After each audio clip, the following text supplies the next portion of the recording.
We are coming to you from the city beautiful Chicago, Illinois, where tonight Comcast Sportsnet presents White Sox baseball. It's Jose Abreu, Avi Garcia, Melky Cabrera, and the Sox as they get set to butt heads with Billy Butler and Bob Melvin's Oakland Athletics. Hi, everybody, and welcome. I'm Ken Harrelson with Steve Stone as we get set to bring you Game 2 of this four-game set. In the opener last night, if you missed it, well, it was a rather lengthy ball game. They scored 4 runs in the top of the ninth inning. They tied at 7. We went 14. The game took 5 hours and 9 minutes before Melky Cabrera, with that base hit, won it. We won it 8-7. But, you know, Jeff Samardzij's on the bump for us tonight, and he had a nice, long streak there where he was really pitching well, and lately, not so well. Jeff Samardzija was going 7 innings, 10 consecutive starts, and then we got to the trade deadline, and all of a sudden he hit a huge bump in the road, and it's largely due to some control issues. So let's take a look at how things are going lately. And wild in the strike zone many times is worse than just being wild. So as you can see, ball's supposed to be down, but it's not. It's up, and there's a disparity in just how far he missed by. Normally when you do that, you're going to have some problems. Once again, the target is down. The pitch is a slider, and this is up. It's on the outer third, but he misses by a great deal. This last one really shows you when you're wild in the strike zone what happens. This is supposed to be down and in. Instead, it's up and away, and it gets battered. And that's exactly what's happening with Jeff. So hopefully he can turn it around. He's 9-12. His ERA is up close to 5, and hopefully tonight he'll be able to find the magic again. Well, these A's, like us, are looking for some answers for next year, and they're going to a struggling starter tonight. Aaron Brooks is going to the mound for Oakland, and he doesn't have great stuff. He has to be absolutely letter perfect with his command to get away with it. He's 1-3 this year. His ERA is up over 7. He has been battered around a bit, and again, if that control is not where it has to be, he's going to have a hard time. So Brooks, looking ahead to next year, is really got to have a good one tonight. His last 2 starts, he's 0-2. As you can see, 14 hits, 11 earned runs, and 6 1/3 with Jeff Samardzija. Over the last 8, just 1-7, his ERA up close to 8, and opponents hitting a very lofty number against him. So, after the long ball game last night, the second game of a 4-game series, let's see if the Sox can provide the offense and hold down the Oakland Ball Club. Well, we had some late inning heroics last night. Hopefully we can do it again this evening. So sit back, relax, and strap it down. White Sox baseball coming your way.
Comcast Sportsnet is brought to you in part by your Chicago area and Northwest Indiana Lexus dealer, who invites you to test drive a Lexus today. Blue Cross and Blue Shield of Illinois.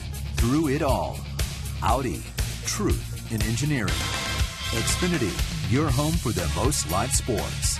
And by Toyota. See where Toyota takes you. Test drive one at your Toyota dealer. Toyota. Let's go places. Welcome back to beautiful U.S. Cellular Field on a great night for baseball. It is very windy, and that will certainly take effect on anything hit in the air. So let's take a look at how Bob Melvin is going to line up his Oakland A's for the game tonight. Sam Fuld leading it off like center field, and it's Marcus Semien, Josh Reddick, Mark Hanna sits safely in 9 of his last 10 games. Then it's a DH Billy Butler, Max Muncy, Josh Begley, Aaron Sogard, and Jake Smolinski, who swung the bat well last night. The defense and how they'll line up behind Jeff Samardzija left to right, Melky Cabrera, Adam Eaton, and J.B. Shuck in the outfield.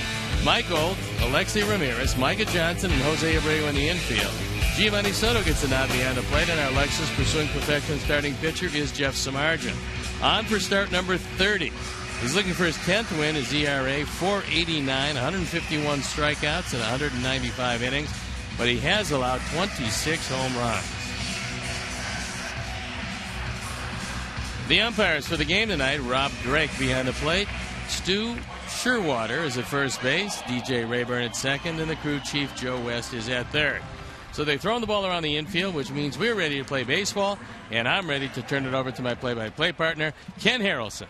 All right, Steve, thank you very much. And once again, good evening, everyone, and welcome to White Sox baseball right here on Comcast Sportsnet. Game 2 of this 4-game set. And here is the center fielder, Sam Fuld, and the first pitch of the ball game from the big right-hander is taken outside. Sam comes in hitting at 196. A couple of homers. He's driven in 20.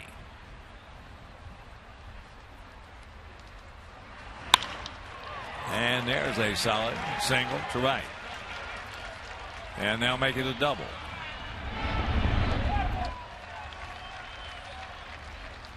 So that's his 16th two-bagger. He picks on a fastball, and it's right down the middle. And then realizing that J.B. Shuck is running away from the throw, takes advantage of it and runs it into a two-base hit. Not a particularly good way to start. There's Marcus Semien. At 251, 11 homers, and 37 knocked in. Marcus was 0 for 6 last night.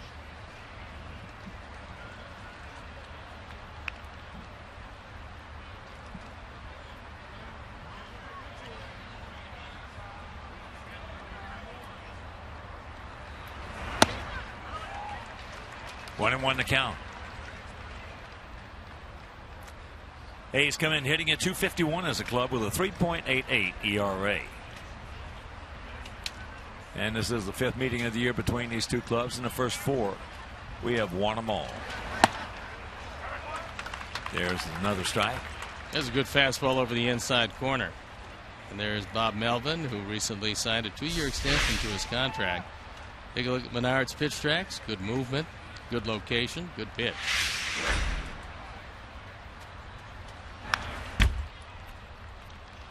That one at 93, foul back.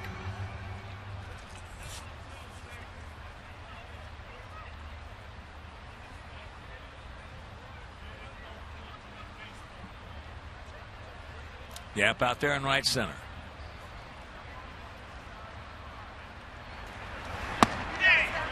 He gone.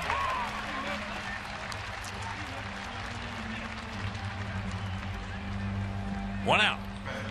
Nice pitch. Drops this ball in the outside corner. Little slider, perfect location, and Semien could not advance Fuld to third base at the very least. We're not the only team around it. No. Doesn't get it done. No. Here's Reddick. At 278, 17 homers, 69 knocked in. Reddick with a homer last night.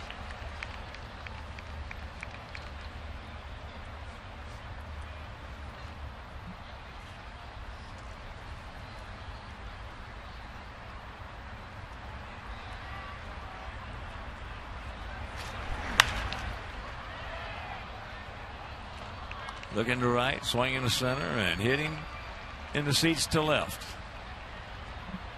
With runners in scoring position, Reddick has been very good. A little over 300. Hit 6 homers, driven in 53.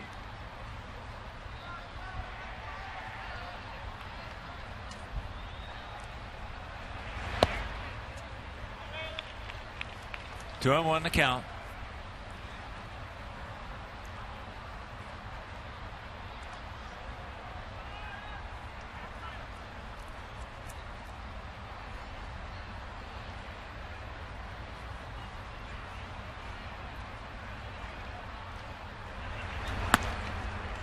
And it's 3-1. Marcano on deck.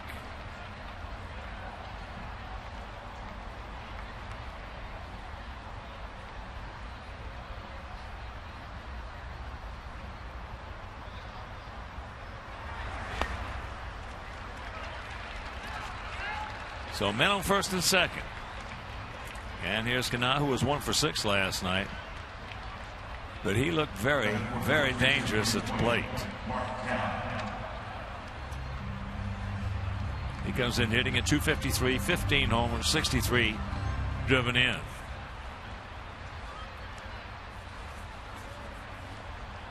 You look at some pretty decent numbers, especially in the power department.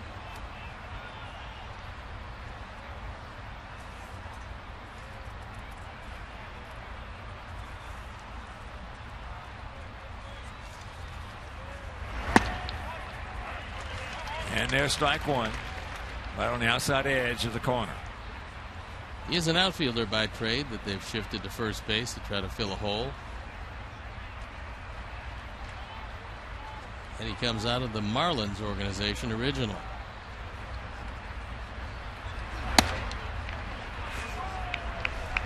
There was a strike, didn't get it. Then the count 1-1. Among rookies for runs batted in, Kenna is first. Carlos Correa second, but he got here late, as did Miguel Sano and Eddie Rosario right there.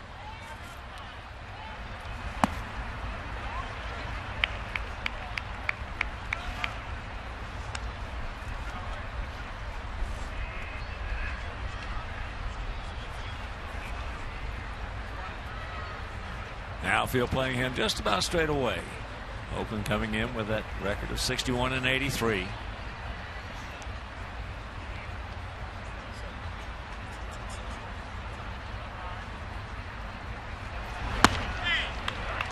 That evens the count. Billy Butler on deck.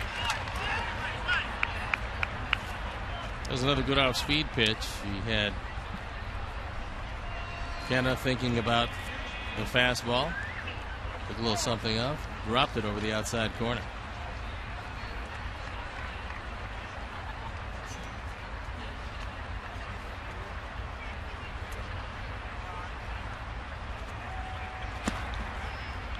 And a full count. So he's going to make a good pitch.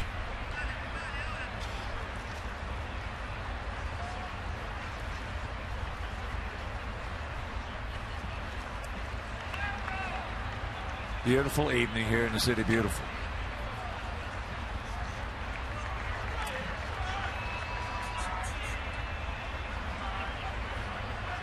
There they go. And that'll load them up. So back-to-back walks.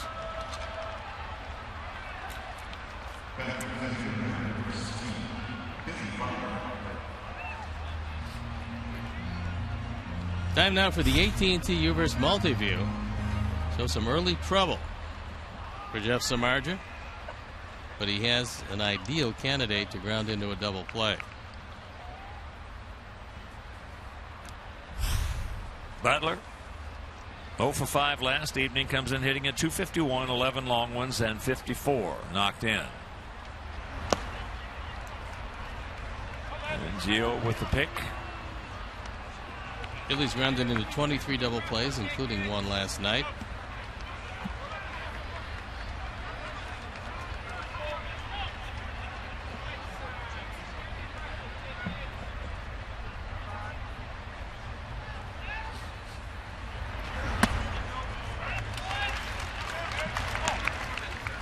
That normally is a good pitch for Billy.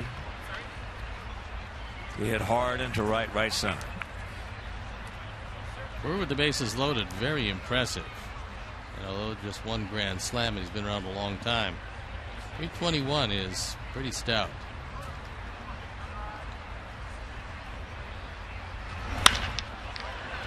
And that's in the center field for a base hit, and it's going to be a quick 2-0 lead by the A's. The base on balls got Jeff in a whole bunch of trouble here in the top of the first inning.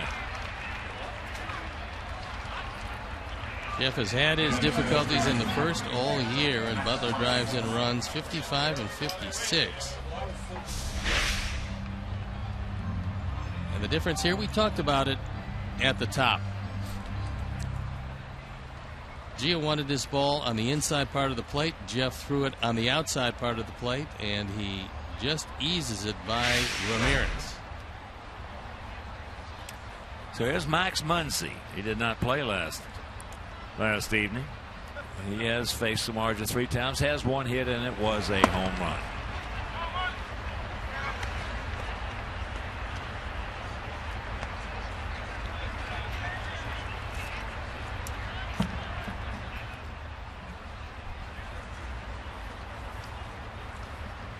So still trouble out there on the base paths. Runners at the corners, 1 out.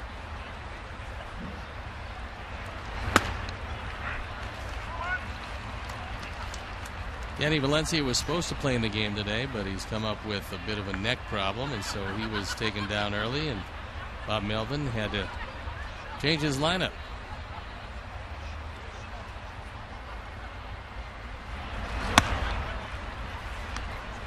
That had a piece of the top of the zone.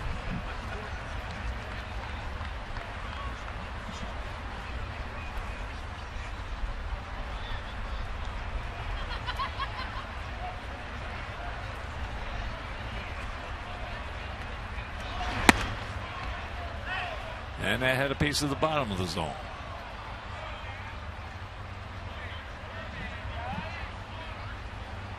Gio's going out there to talk with Jeff. It's been a labor-intensive inning to this point. 25 pitches with runners at the corners and only 1 out.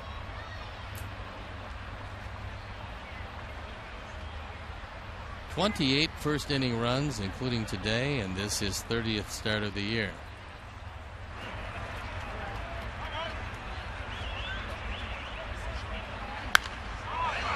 And this fell back. So another full count.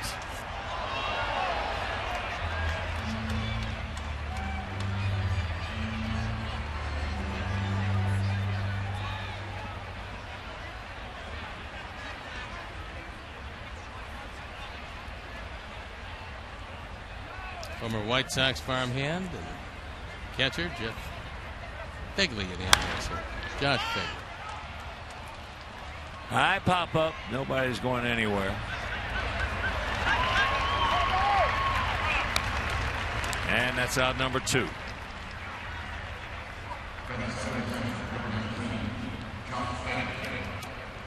So here comes Josh.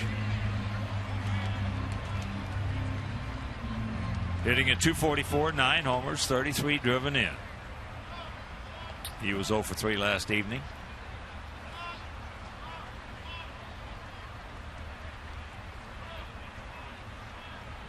He also has faced Jeff 3 times, and he's 0 for 3 there.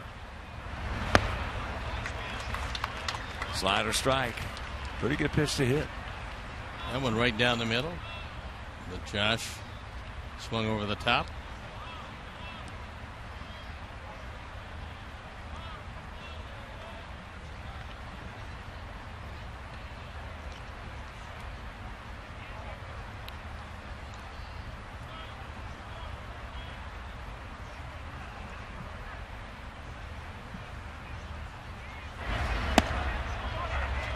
To the count.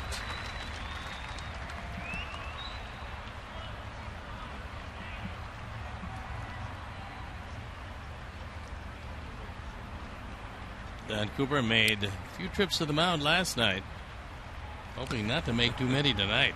Both pitching coaches did. As there's a ball off the glove. A volt. So knocking another one on the double by Fegley, and it's 3-0.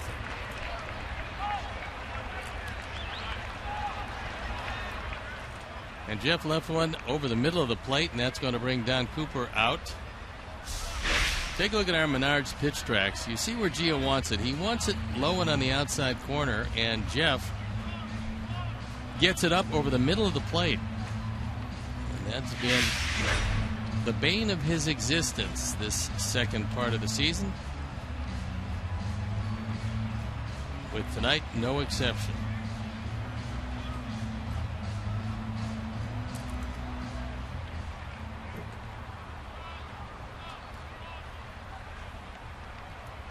So here's a good little player against us, at least. Eric Sogard. Hitting at .240, no homers, 27 driven in.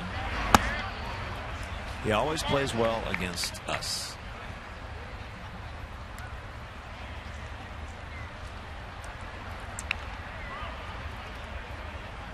For Fegley, that was his 15th two-bagger.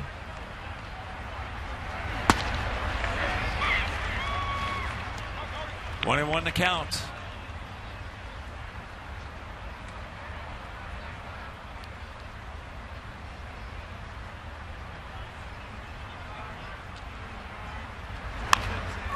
That's trouble. And it's 4-0.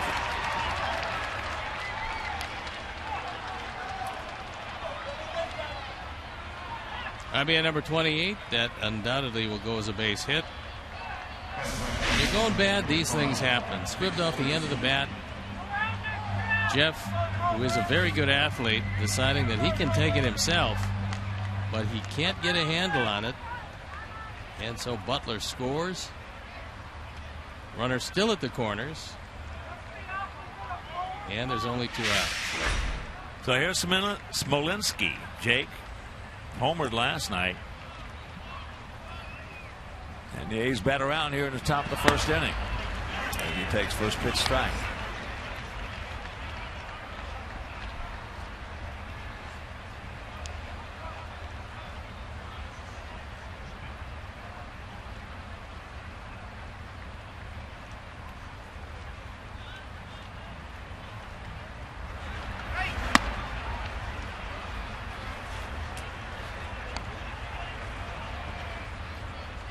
Pitch number 36 on the way.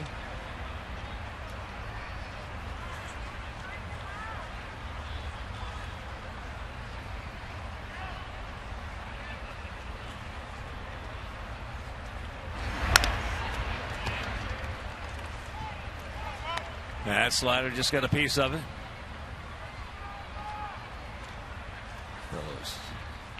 Smolinski out of Rockford. Boylan Catholic High School in Rockford.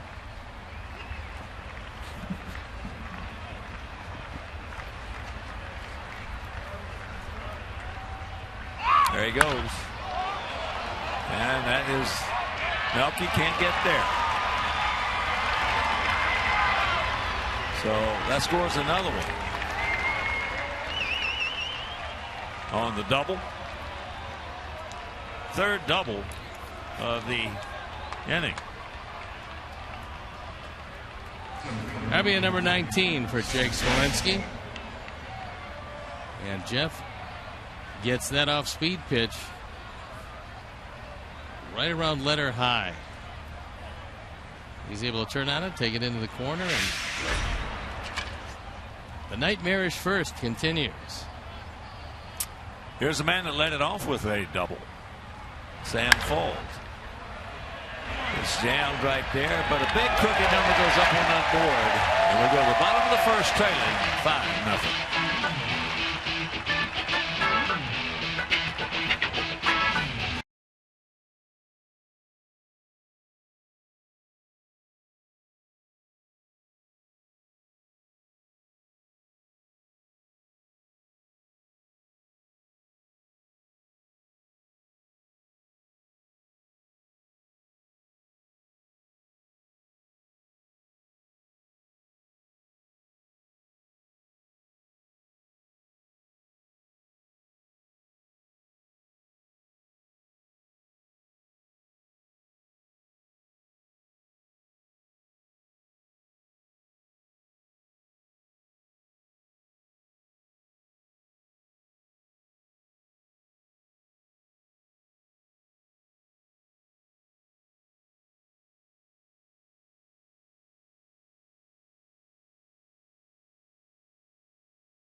City. So let's take a look at how Robin is going to line up our Sox in a 5-0 hole.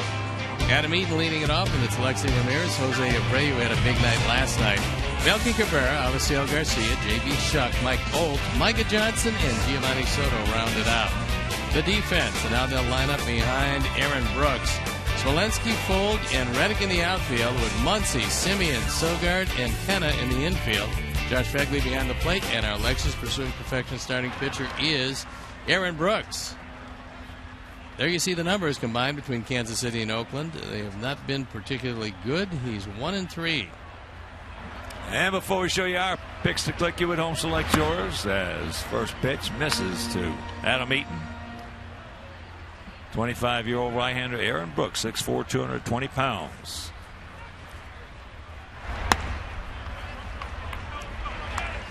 And the count 2-0. He came over to Oakland along with Sean Manaea from the Royals in exchange for Ben Zobrist. Pretty good deal for those Royals.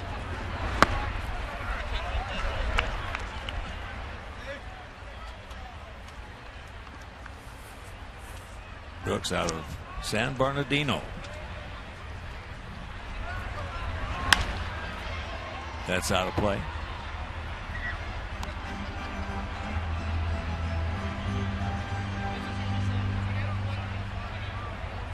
Aaron has both a curve and a slider. Depending on the night, one will be better than the others, most likely. Here's the curveball. And a full count. Josh hitting at .275, 13 homers, 46 driven in. 2 for 6 last evening.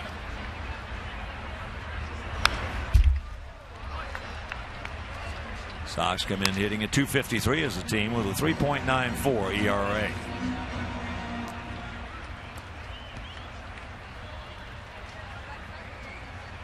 Outfield shading a step or so toward left center, the huge gap in right center. There's a good way to start it.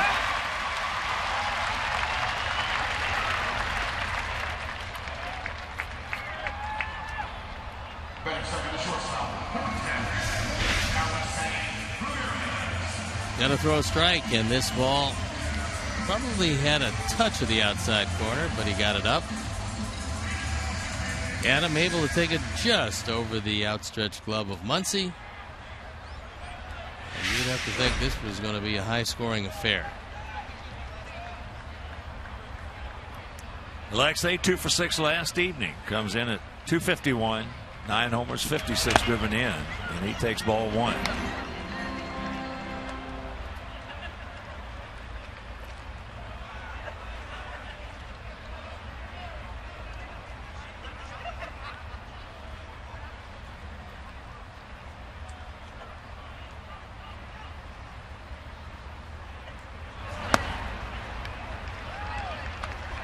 Outfield for the most part straight up.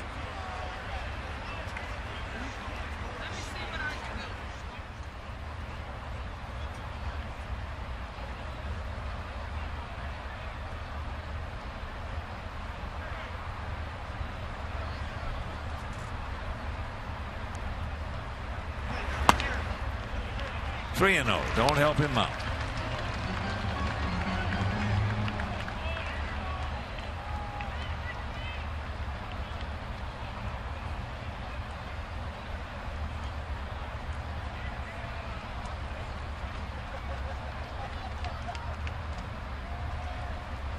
Goes. And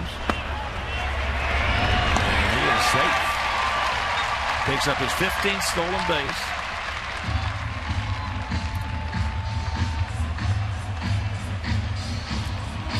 Brooks pretty slow to home plate. He has that high leg kick, and Adam probably got a good 3 steps on that leg kick. No chance at all for Josh Fegley. He makes a good throw. It's not near in time.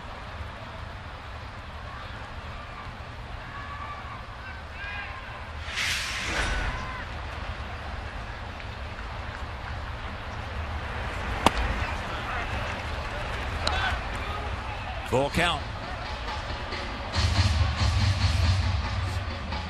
Abreu on deck.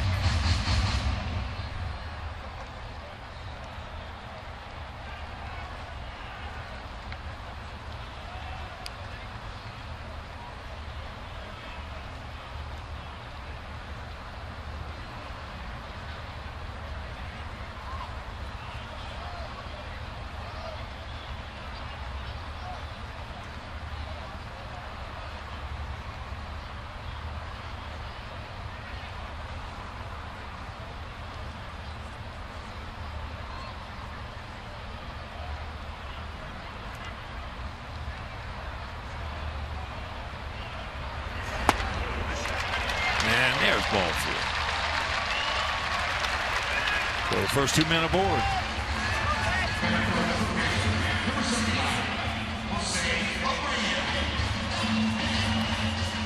And right now, let's check out our picks to click tonight. Joe, Mike Leary, Dave Ross, they went with Alexei. Steve's going with J.B. Shuck and Mike Mazza, Kenny Wiz, Tom Eichstadt, Pete Catazone, Laura Reynolds, Mary Weiss, Nick Bristow, Charles Johnson, Tommy Sheridan and his crew. We're going to go with Micah Johnson. But right here, Abreu. 293, 28 homers, 90 driven in.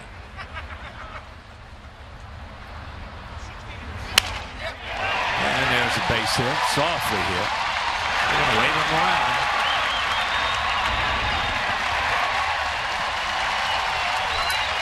RBI number 91, and it's a 5-1 ball game.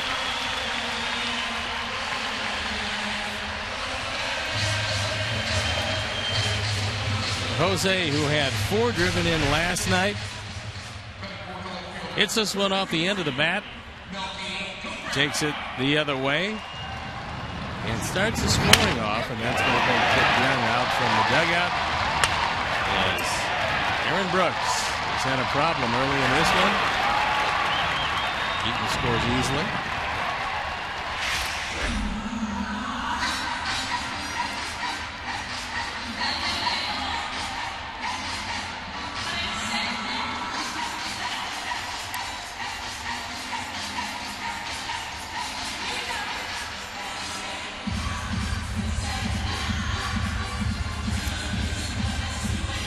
So the meeting is over.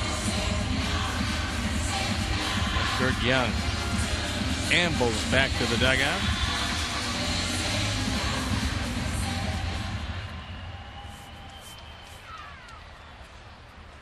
Pretty good left-hander in his day. 69 and 53 career record.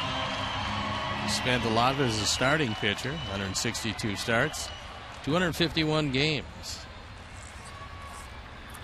And here is Melky at 272, 9 homers, 65 driven in.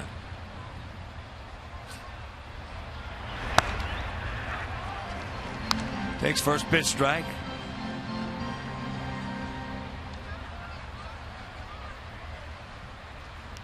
Melky was 4 for 8 last night.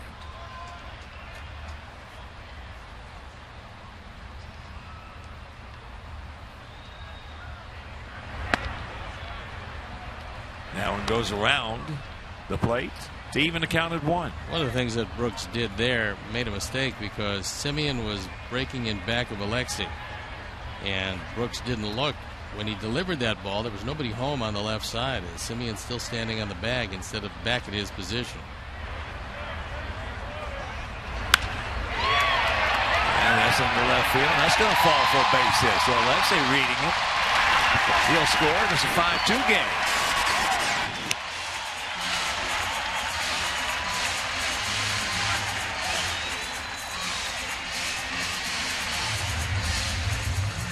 Melky continues his hard hitting, driving in his 66th, and this is a rolling breaking ball that just stays there at the bottom part of the zone, slicing it away from Smolinski. And so the hit parade continues as he sees that ball drop in front of Smolinski in left field. And nobody yet retired.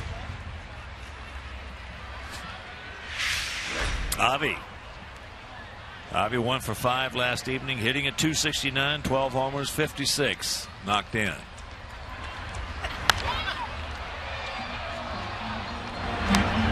That's in the mezzanine for a souvenir.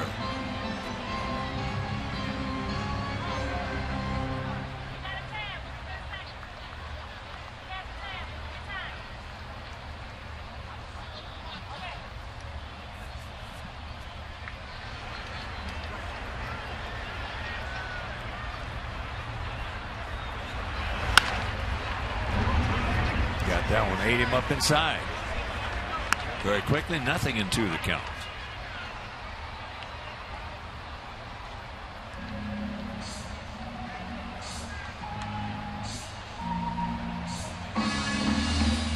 outfield fairly deep all the way around, playing him a step toward the right side of center.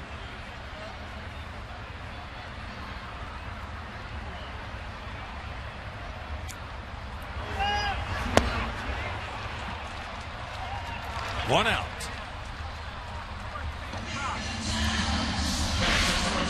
He's ahead in the count, and he throws this breaking ball down and out of the zone.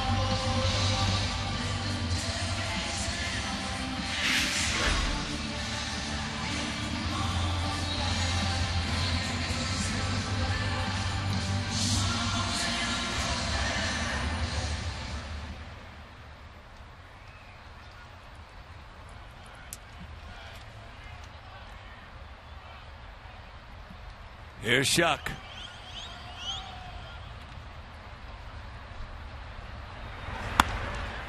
Takes it high and wide. Shuck 0 for 2 in the game last evening, hitting at .273. No homers, 14 driven home.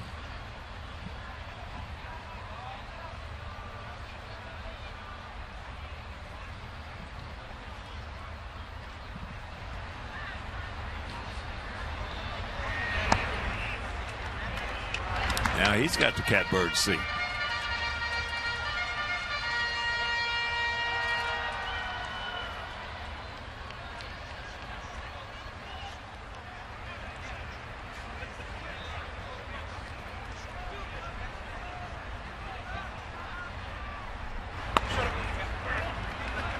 Just on the outside corner.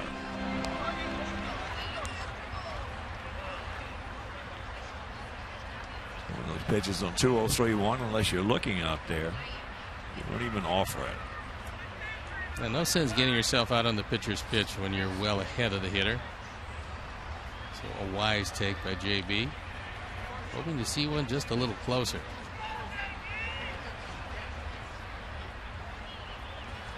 Nice year all the way around for JB in whatever capacity Robin has asked him to play. Really done a nice job coming off the bench.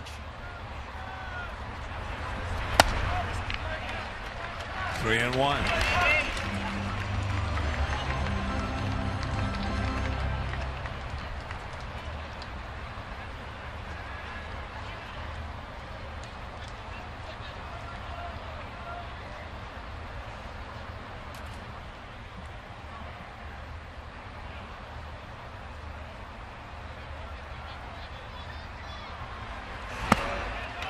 And that'll load him up. So the second walk of the inning for Aaron Brooks.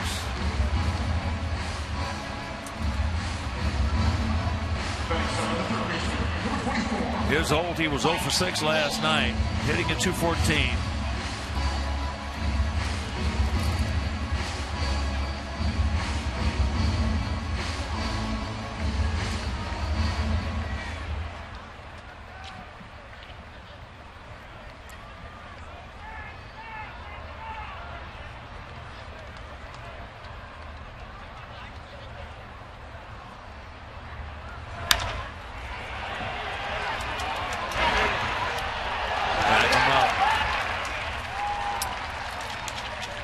So we get a pair, and we trail it by 3.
Game brought to you by Miller Lite. And fans, Comcast Sportsnet has the most Bears coverage in town, and tonight at 11 watch the premiere of the Antrell Roll Show. Hear from the Bears safety every week, including his thoughts on the team and a look ahead to a big matchup week. 2 matchups with the Arizona Cardinals. Don't miss the Antrell Roll Show, premiering tonight at 11 on CSN Chicago.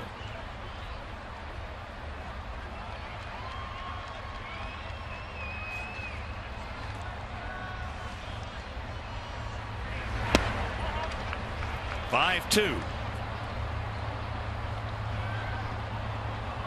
Simeon called out on the slider. Pretty good rip at that one underneath it at 94. Marcus had a tough night last night. Hit a couple of balls right on the button, but Adam Eaton was standing right there. Other than that, it was a long night and nothing to show for it. The ball hit hard there, but we got a man who will haul it in. It's a hang over.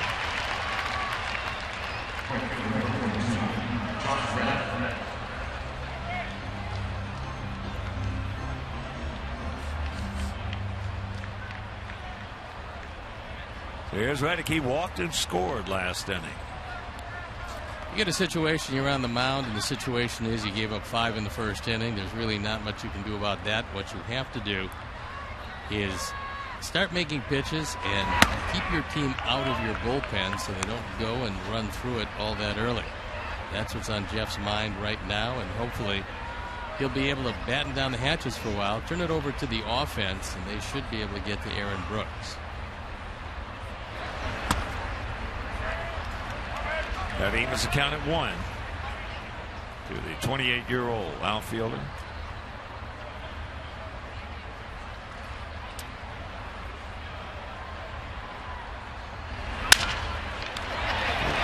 Soft comeback. Had him out in front. Nice change. 2 down.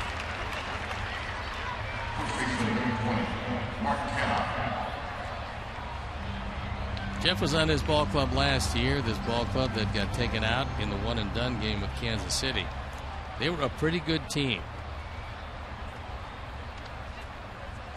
But in talking with a whole lot of people associated with this ball club, one of the things that they all mentioned is that it really hurt the ball club when they moved along Yoenis Cespedes. Not so much for all that he did on the field, the contributions and what he could do, but the fact that he just took a whole lot of pressure off other people because he was the star of the team. And they missed him terribly.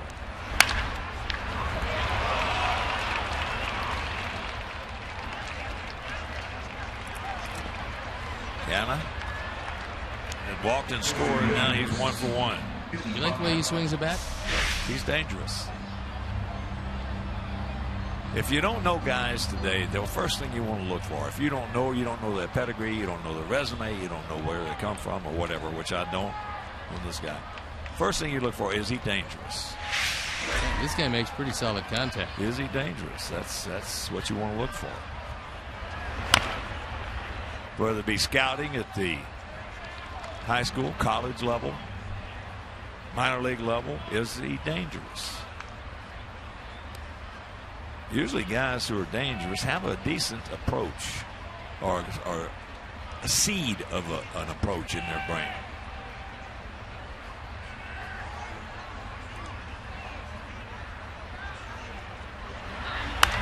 It's amazing how many outstanding hitters, a lot of them in Cooperstown, that I've talked to over half a century. And it's amazing how they capsulized their skill at the plate by saying, the only thing I want to do is have 4 bats and be dangerous 4 times.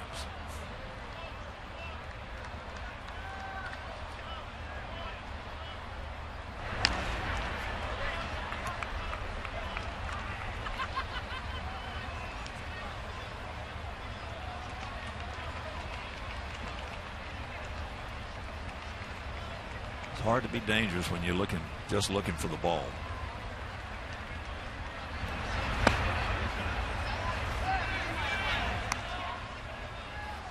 Jeff dropped that one inside off the plate.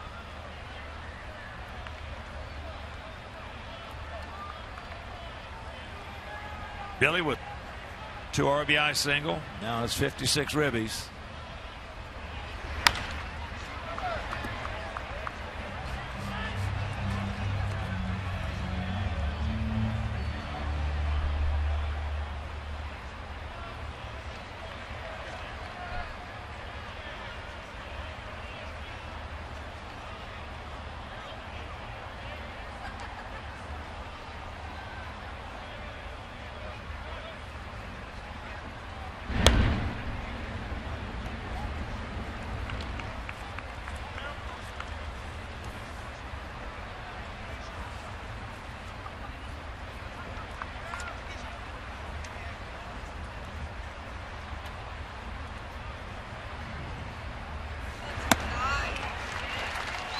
He gone.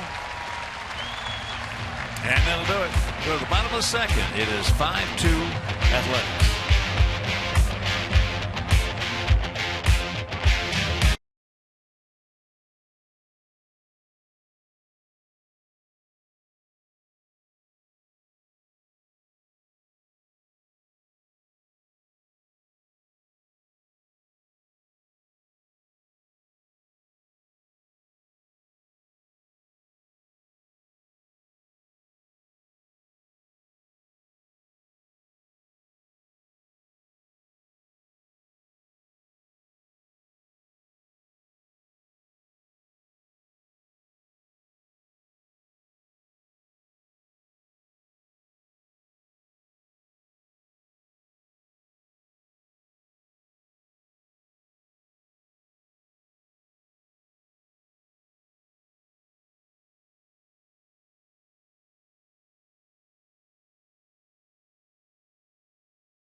The Detroit Tigers at 6:10.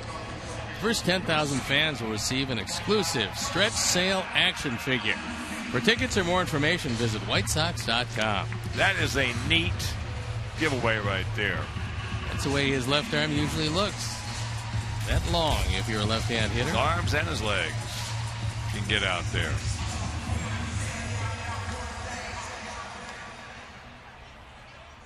Here's Micah Johnson. He'll be followed by Gio Soto, then back to the top of the order with Adam Eaton. A's on top 5-2, 5-6-0 for them, 2-3-0 for us.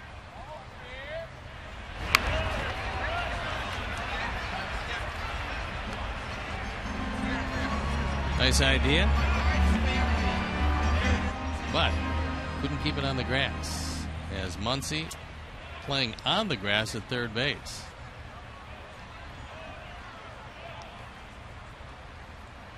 Well, your real good bunters, they didn't care where the third baseman was. Left-handed hitters I'm talking about. Guys like a Rod Carew. You could be playing on the grass against him. He'll still bunt it down third base line and beat it out. If they're good enough bunters, it really doesn't matter. But each and every one that I've ever talked to that could really bunt says you've got to stay around long enough to put it in play. Then worry about running. Rod Carew, of course, was a Hall of Fame second baseman. Played with Minnesota and Angels.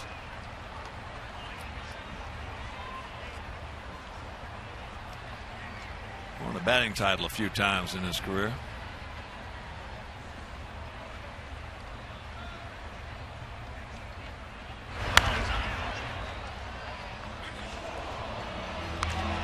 And unfortunately for Rod, and there was many great players this happened to, never played in the World Series. Great player, never could get there. And he never played in high school.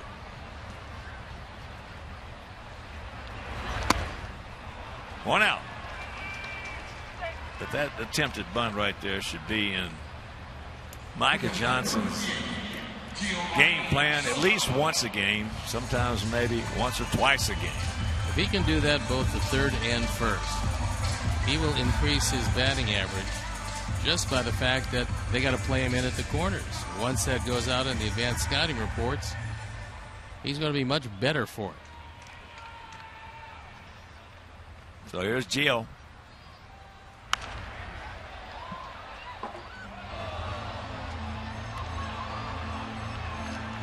Gio at 241, 9 homers, 21 knocked down.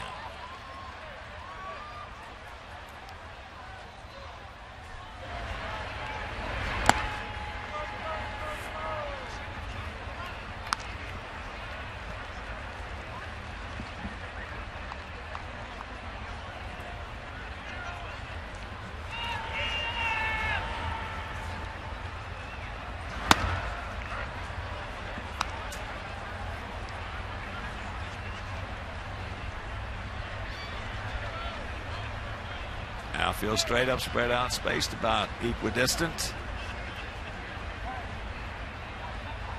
And too much time from Brooks.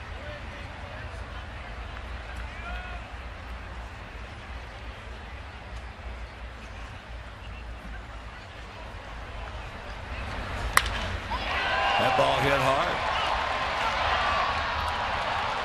But Sam Folk can go get him.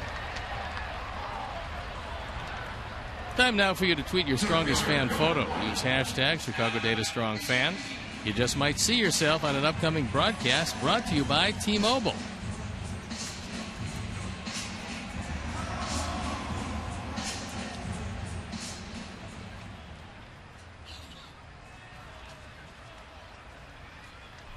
Here's Adam. He lined a single into left field and scored after stealing second base last inning.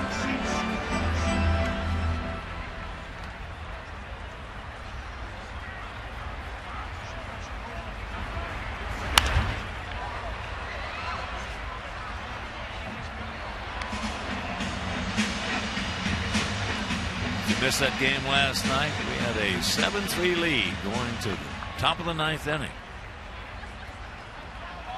They scored 4 of the weirdest runs that you ever want to see. Yeah, just about anything that could go wrong did go wrong. It was unbelievable. I mean, it really was one of those things you had to see it to believe it. And we went 14 innings. Finally won it 8-7.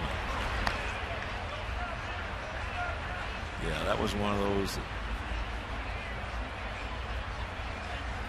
I was talking with David about it before the game and even after the game last night.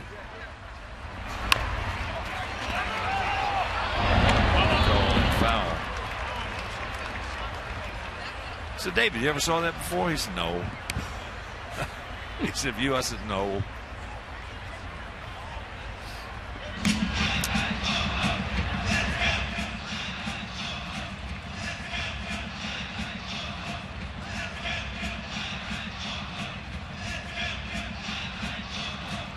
And thank goodness.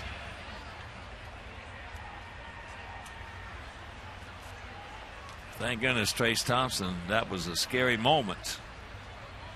Well, it looked like it was terribly serious. It wasn't good, but it was a whole lot better than it could have been. And if you missed that play, here it is. Brett Laurie, a little duck snort. And he hyperextended. Watch his elbow. Ouch.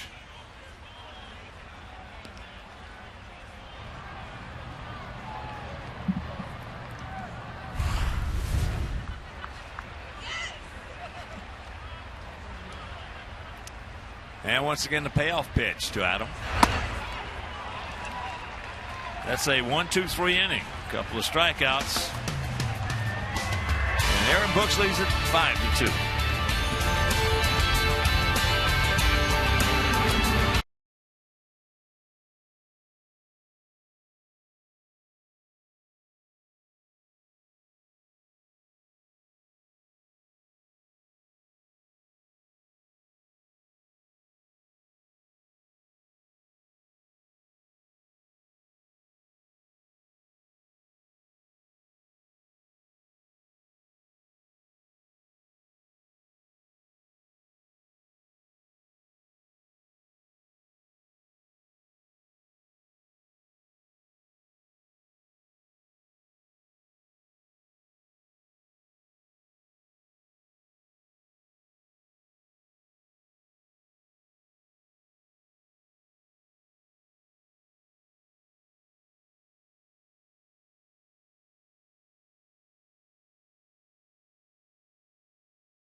here with Christine O'Reilly, who, as you know by now, is the queen of public relations, community relations, every other relations we have at the ballpark. And more times than not, she's helping to raise money for White Sox charity. And this year it was a raffle.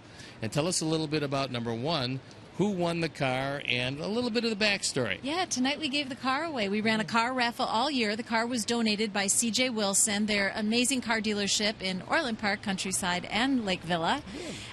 It was a really cute car, all decorated to look like a White Sox car. And Darlene Rodriguez, a police officer who lives on the south side of Chicago, huge White Sox fan, bought one ticket, Steve, and won the car.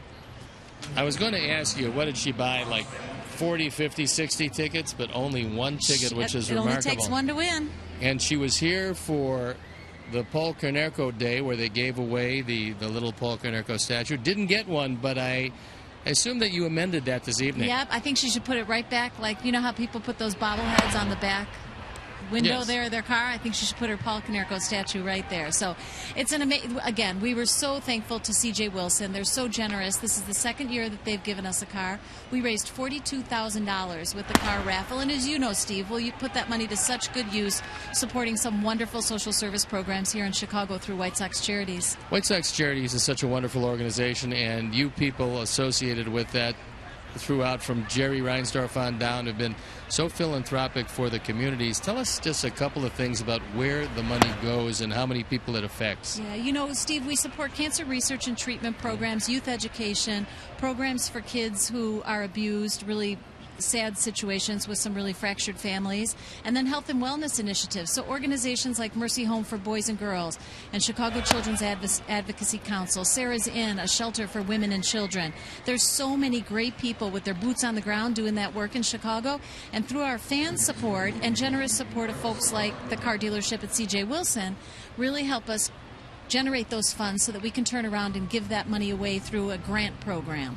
Well, Christine, once again, just a wonderful year for White Sox Charities, a wonderful year for the city of Chicago who benefited from it, and we congratulate everybody associated with this, and especially the folks who will be driving around in that brand new car. That's be watching very for nice. it on the south side. Thank you, Christine. Thanks, Steve. First pitch strike, Derek Sogard. Derek had a Kansas City special, a little infield single, knocking in a run.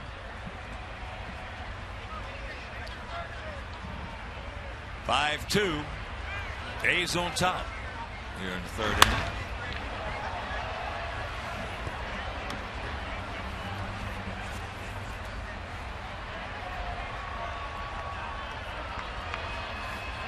Oh, 2 the count with 1 out, 1-0. Christine's been here. She has not changed a day since the first time I met her back in 1982. She is lovely as she can be. And what a job she does for White Sox Charities. And she told you a little bit about where the money goes and how many people it touches on a yearly basis. Just a wonderful, wonderful endeavor for everybody involved, and there's a lot of people involved. There he is. It's a Sogard against us. That's going to score a run. That's going to be a triple. I'm going to say 6-2 A's lead. So the walk comes around the score.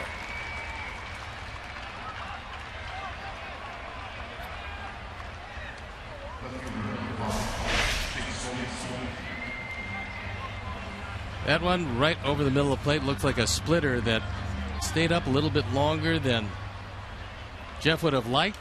Rifled over the glove of Abreu into the corner.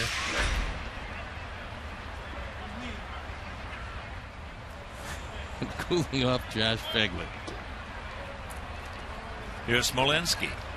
Jake fisted a soft double down into the left field corner to knock in a run. Infield in. 6-7-0 for them. 2-3-0 for us.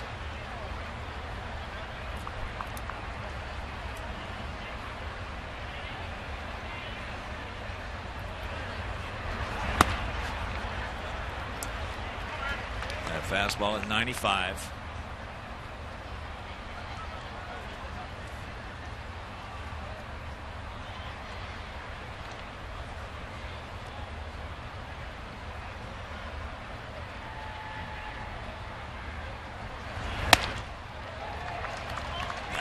95 upstairs. And that fastball by Jeff Samardzija to Jake Smolinski registered at 95 miles an hour on the fast pitch gun. Brought to you by Xfinity, the fastest Wi-Fi at home and on the go.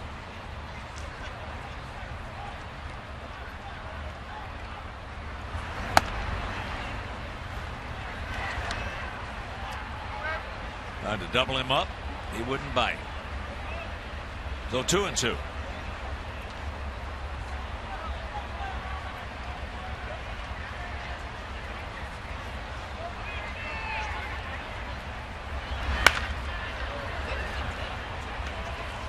There was just a cookie that he got, and he couldn't wait on it out in front. Thank goodness.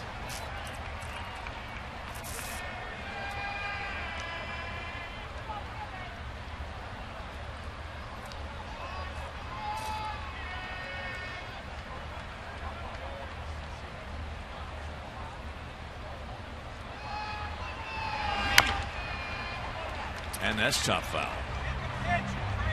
Checking some other scores for you. Cubs in a doubleheader at Pittsburgh. Pirates won game 1 5-4. Bottom of the 7th in game 2. It's 2-0 Cubs. Baltimore leading Boston 5-4. Top of the 6th at Oriole Park.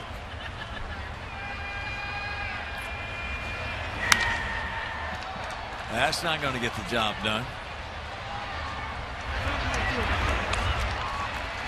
2 down. And that'll bring up Sam Foles. Minnesota trying to get there. They trailed Detroit 3-1 top of the 3rd at Target Field. Minnesota's been just a great story, especially the second half of the year. They're among the best teams in baseball from the All-Star break on. And we saw it up close and personal right here in this homestand. They look like a confident crew. Well, they think they can win. They think they can beat you when they go on out on the field. Yeah, they do. TW. That's what they've got. Molitor's giving them the will to win. Well, they've got a tremendous blend of very talented young players and a few well-placed veteran players.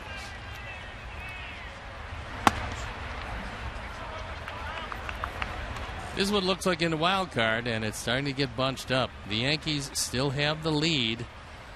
The Rangers, although they're sitting there with the second wild card spot at this point, the Rangers are making a huge run at Houston, and they beat them head-to-head tonight, and they're up 4-3 in the top of the 3rd inning. They can take over the lead.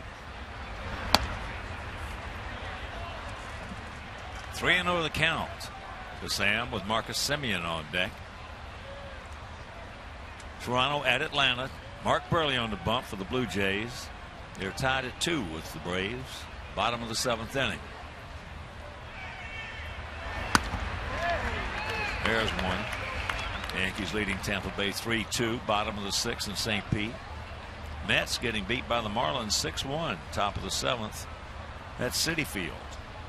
Washington. Bryce Harper's hit his 38th home run.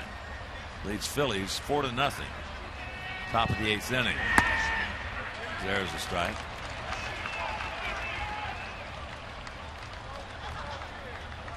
Harper's hit 2, make it 39 now.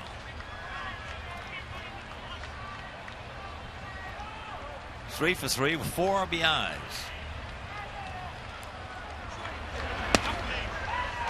He gone. But Eric Sogard's triple scores Josh Fagley, who had walked, and it is 6-2.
West Cellular Field, presented by Avoderm Natural Pet Foods and Nylabone. For more information, visit whitesox.com or call 866-SOX-GAME. Join my dogs, Larry, Bob, and Layla. They'll be here in spirit, certainly. Would love to be here in person, but too long a drive.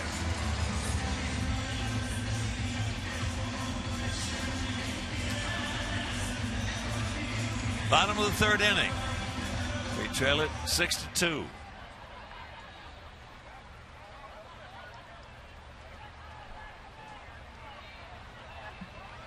Alexei walked and scored back in the first. Looked like we were going to close that gap in a hurry. Eaton led it off with a single. Ramirez walked. Abreu singled home Eaton. Cabrera singled home Alexei. Shuck with one out walked, and then the double play. 6-4-3 hit into by Olt.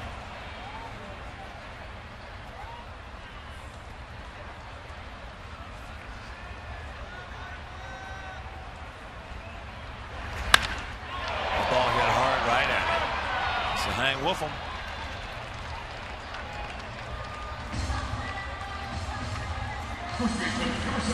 Since the All-Star break in the American League, it's Josh Donaldson at the top, as you would expect. Chris Davis of Baltimore second. Then it's David Ortiz. Edwin Encarnacion tied with our Jose Abreu at 45 driven in. Included in that, the big night last night where he had 4. He has 1 early in this one. Takes ball 1.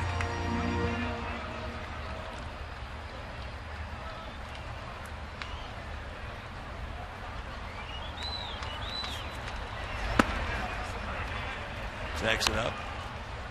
Pitch inside. But call to strike, and it's 1-1.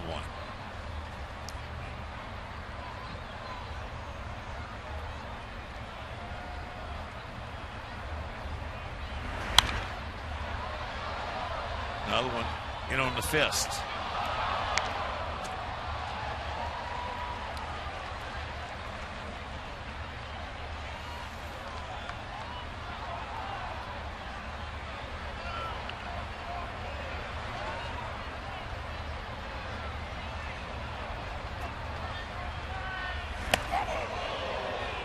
That got a piece of him.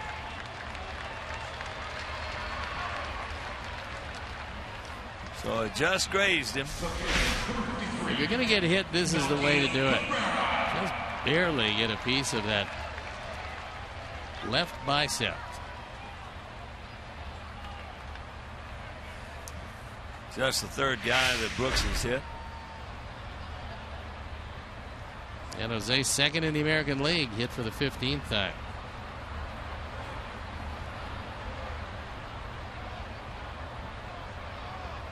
Bob Melvin apparently wants someone to take a look at it to see if indeed he was hit. And he sits down and says apparently he was. Here's Melky. Picked up his 66th RBI with a single.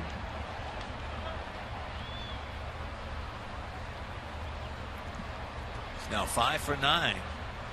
4 for 8 last night. And of course had the game winner. And if you missed it last night, here it is, 14th inning. A rolling breaking ball, and Reddick makes a good throw. But Giovanni Soto and his flying feet score the winning run.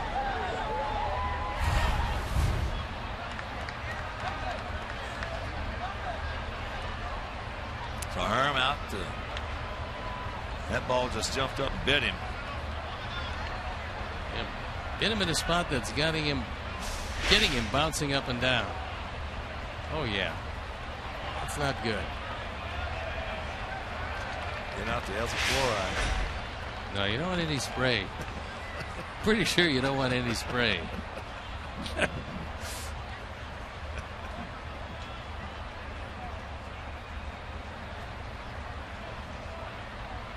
Oh, I won the count.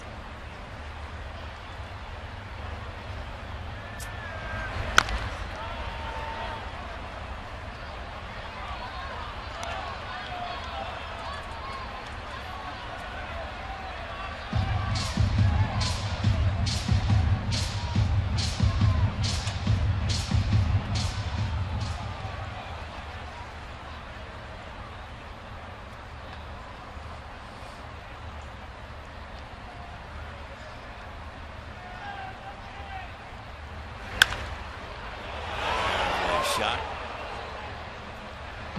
Souvenir time. Avi on deck.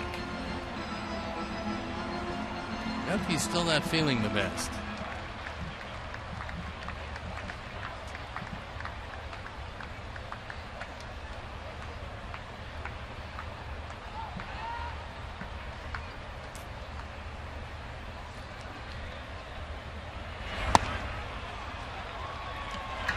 Got him with a straight change and had him well out in front of it. 2 down. This is pretty good motion and a good location for the pitch. I'm talking with some Oakland people. They said that change has got to be effective for him. If it's not, he's in trouble. Yeah, with a fastball that's not overwhelming, and from what we've seen of both the curve and the slider, it's okay. It's okay as a change of pace pitch for you. But there's no substitution for a really good straight change. Here's one of the breaking balls we were talking about. And one of the things that he's probably going to learn, and Kurt Young is one of the good guys who show it to him, is that that curveball is a rotation pitch. And right now, it's not getting near as much spin as he is velocity on the pitch, and it's not breaking all that well.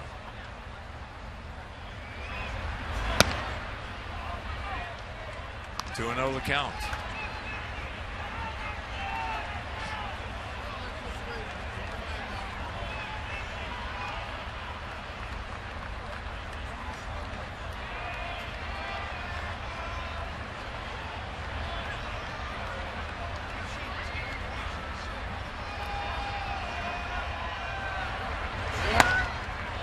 Slider. It's always a good pitch in a fastball situation to a guy who's as hot as Avi. Over the last 26, he's hitting 302. So if you can get anything over the plate but a fastball in a fastball situation, more times than not, you're going to be pretty effective with it.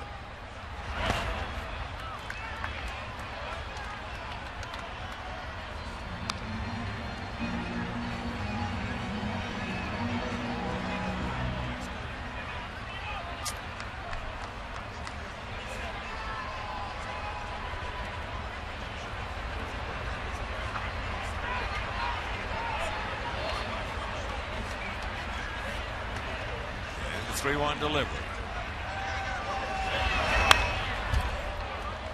That one at 93. Missed the spot a little bit. Good pitch to hit. And Avi underneath it.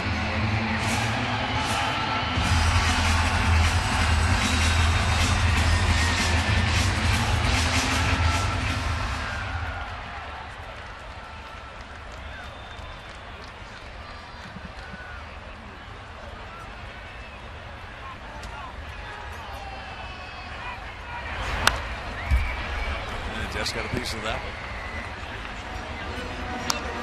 That's a pretty good slider. He threw it in a good spot, and Avi was able to stay alive by fighting it off.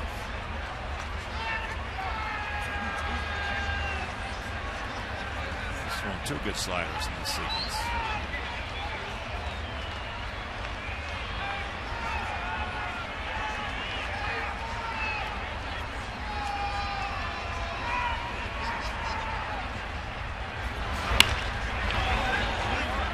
And that one's yanked foul. Ray, you getting his workout.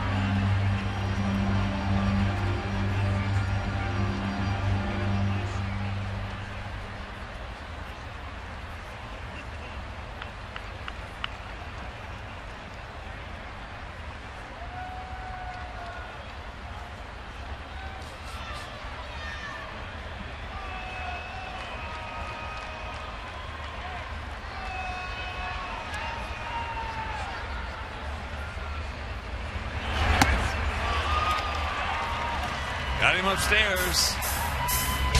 And that'll retire the side. Into the 4th, trailing by 4.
teams, and as you can see, the Sox playing .667 baseball against the AL West with Kansas City, the Blue Jays, and the Indians.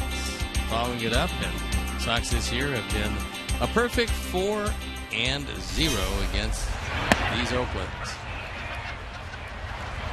Marcus Semien, 0 for 2. A strikeout and a line drive to center field. Takes strike one. A's lead at 6-2, scored 5 times in the top of the first inning.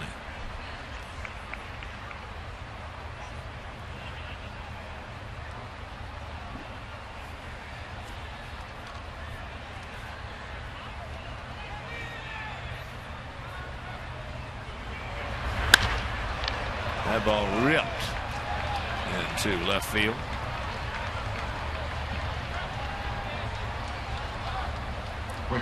Good speed aboard. He's 11 for 15 in stolen bases.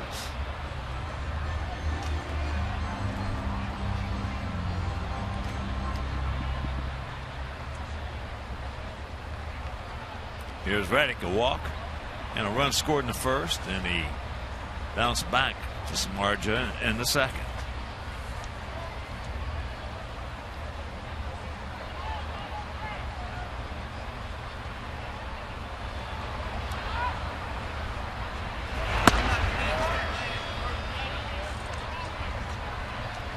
The Oaklands are not the best running team around, but they're pretty successful when they do.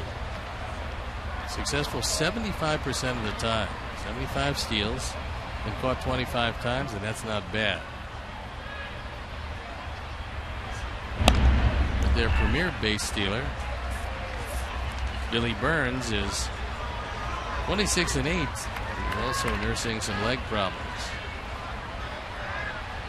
He's a fun guy to watch play.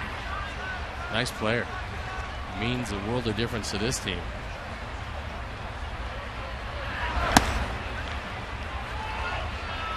Count he was at 1. Reddick, who won a Gold Glove in the outfield for the Red Sox in 2012. Born in Savannah, Georgia. Now resides in Guyton, right outside of Savannah.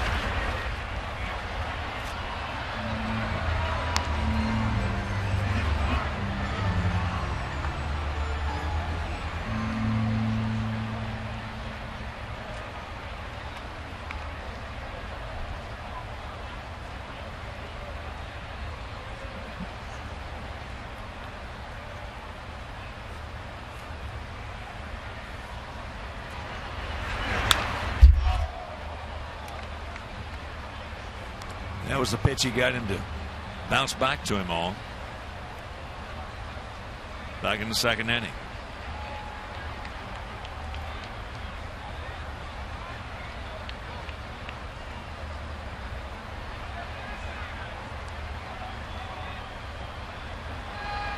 Semien decently. Gift foul. It will. Thank you very much.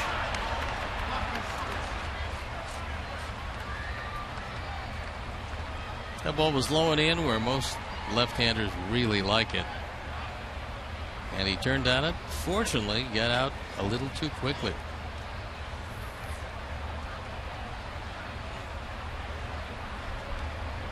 Not exactly a selfie, but a nice shot nonetheless.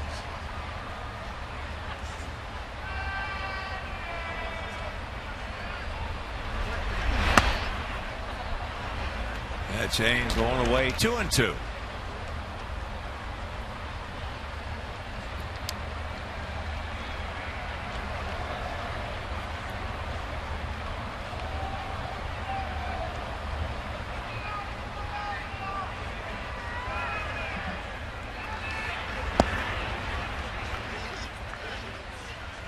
And a full count.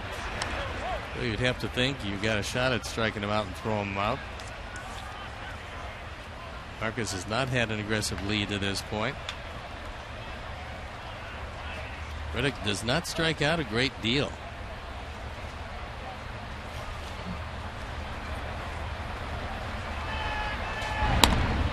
And with that in mind, Jeff goes to first base. Reddick with only 52 strikeouts this year in 470 at-bats.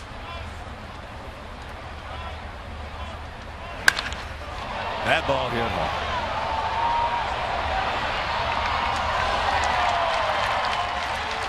And it is 8-2. Reddick, number 18, and he now has 71 driven in. Jeff threw one down and in to Reddick, who hit the daylights out of it, but fouled down the right field line. We went back again down and in, and this our fourth home run replay. We talked about Wild in the strike zone. Gio Soto wanted this ball low and away, and Jeff got it low and in, and Reddick put a charge into it and took it out of the park. So it's a 6-run. A's lead.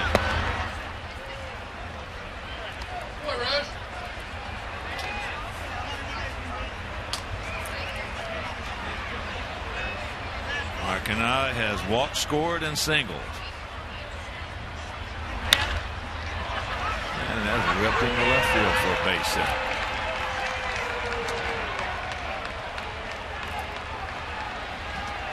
Ten hits now for the A's.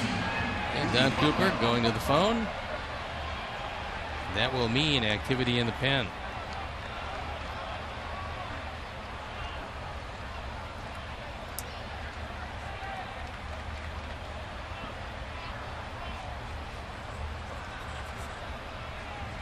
Billy Butler, 2-run single and a run scored in the first. He struck out in the second.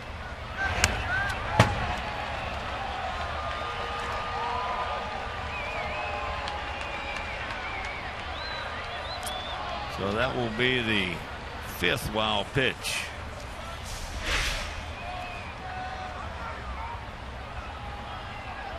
Gio wanted this in. This is way away.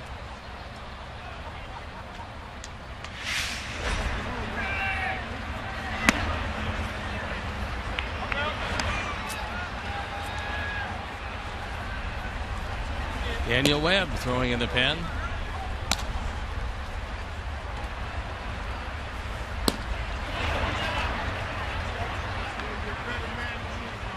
We used 7 pitchers last night. There's the strike. Danks pitched well last evening.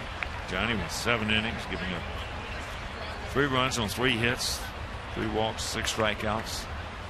Really a shame because he deserved to get a win, and unfortunately it just slipped away.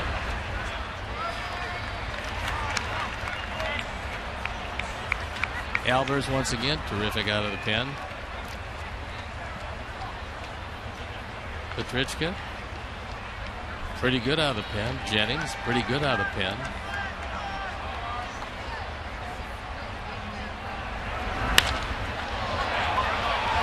That ball hit hard in the right center field.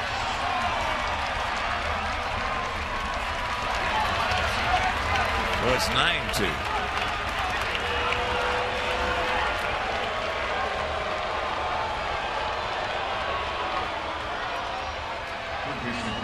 Butler now 57 RBIs to go along with 26 doubles.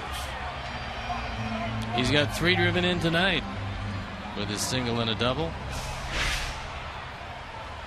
He just crushes this one. This ball down out over the plate on our Honda pitch tracks, and Billy Butler, who's always used right center field very well, uses it once again very well.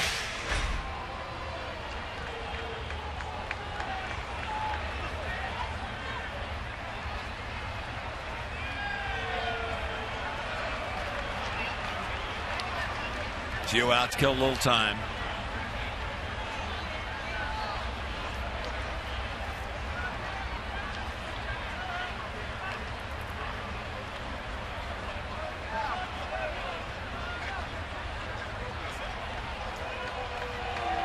And here comes Robin. And he has already made the call to the pen. So Daniel Webb is going to come in. Jeff Samardzija will walk out. We'll step out and be back after these messages.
Second, presented by Miller Lite.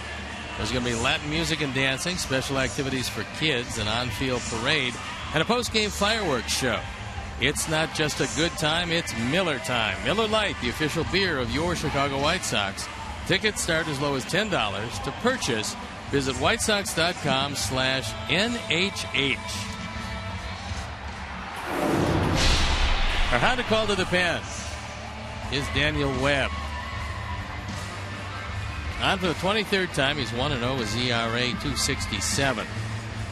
The number is pretty good overall, and the numbers in this ball game not very good. It's a 9-2 ball game. Sox have been out hit 11-3, and it's been an errorless game and a tough night for Jeff Samardzija. Max Muncy will be the hitter. So 3 in. Butler at second, nobody out. Muncy has popped up to left, and he's gone out to right.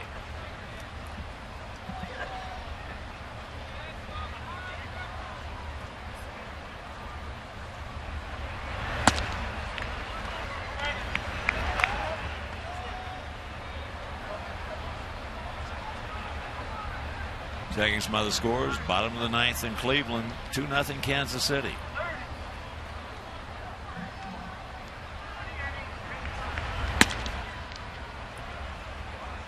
As the count moves to 3-0. Still 3-1 Detroit over Minnesota, top of the 5th inning at Target Field.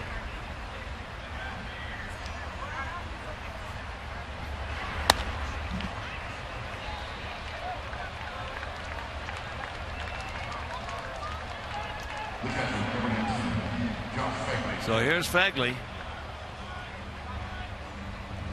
Josh, an RBI double and a run scored in the first, a walk, and a run scored last inning.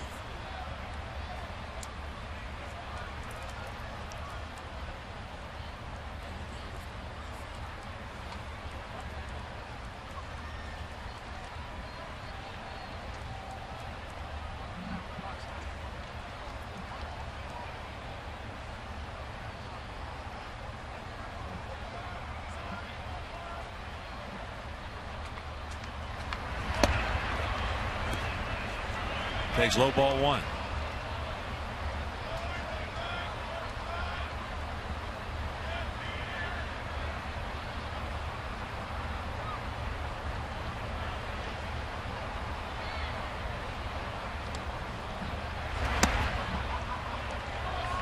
Tono. Now Don Cooper is coming out because the only problem Daniel Webb has had, it's not been stuff. It's been his inability to get the ball over the plate consistently. When he gets it over, he's very good. And unfortunately, 14 walks in 27 innings is usually not going to get it for a guy coming in relief.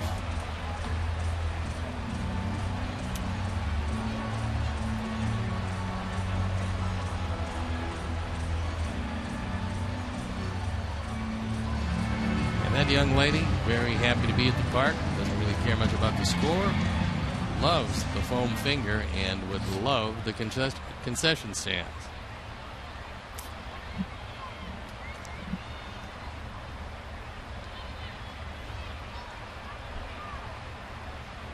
Two and 0 the count, 2 on, nobody out. Cues that one foul.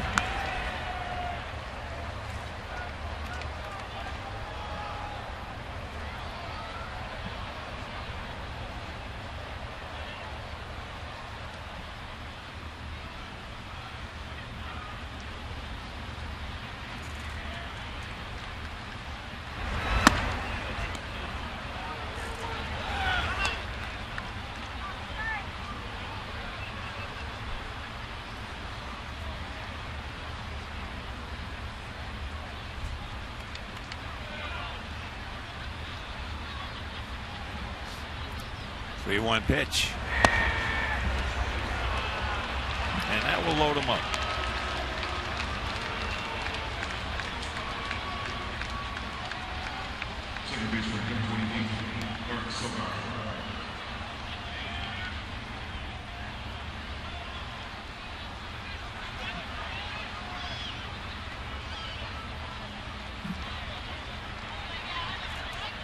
Here's Eric Sogard. Had an infield single that knocked in a run. Then he checked a triple last inning to knock in another run. Always doing something against us to hurt. There's a strike.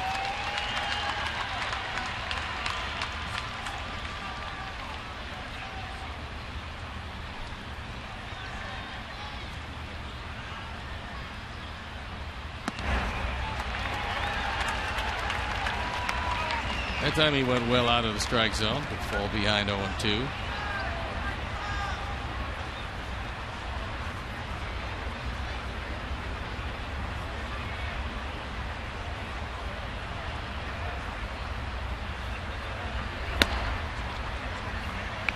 That's outside.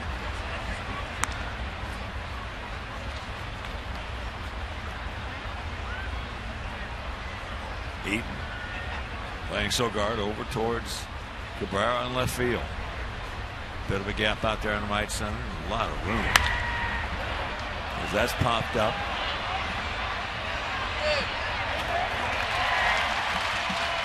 And that's the first out of the inning.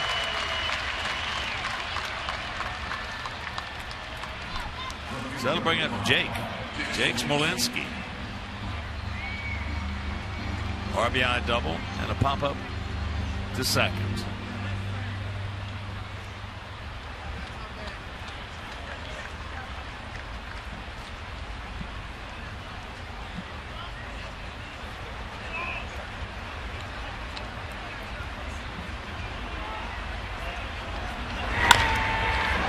Yanks that one foul.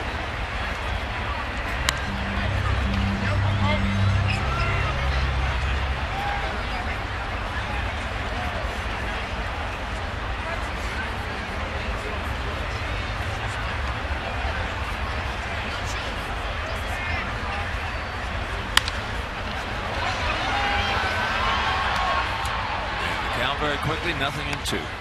Second of this 4-game set.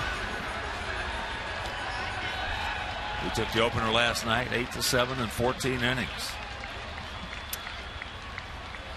And tomorrow evening, it'll be Eric Johnson, who has pitched well and was the International League Pitcher of the Season, of the year, against Jesse Chavez. And that game is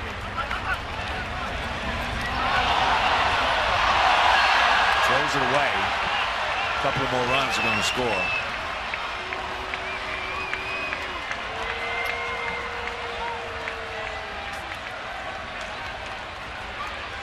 Probably going to be 1 run batted in.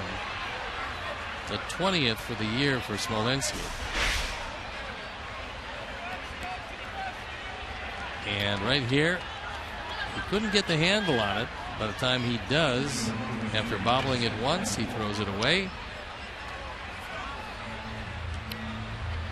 And I suspected that it could very well be E5, E5, and that's exactly what it's been ruled.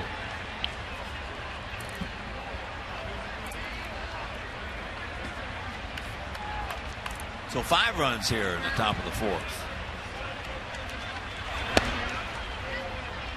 And here's Sam Foe making his 4th plate appearance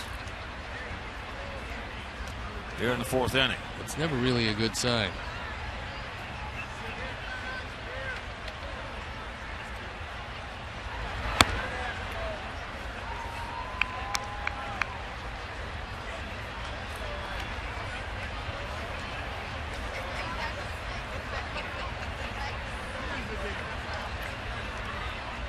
Outfield spread out slightly to the left.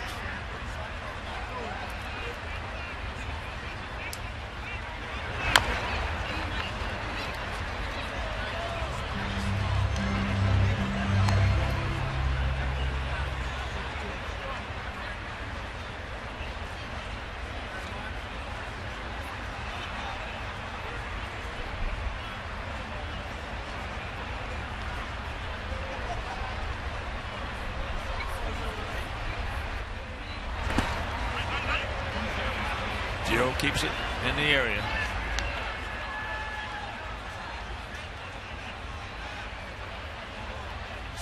This ball almost gets away. Gio able to get the chest protector in front of it. And Fegley has to retreat.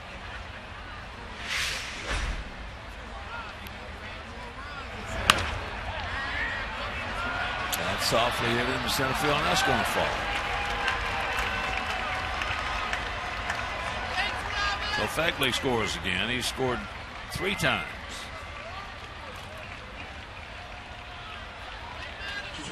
Kansas City special.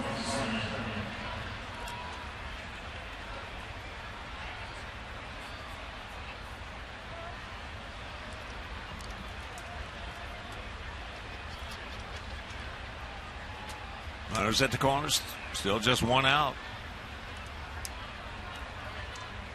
Here's Marcus. He started this inning off with a solid single to left field.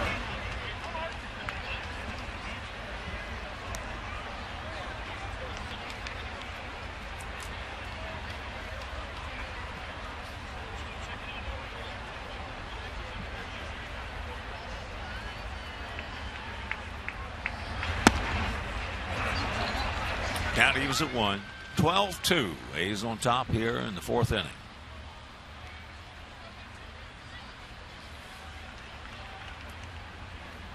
This is the second time in this young game that the A's have batted around.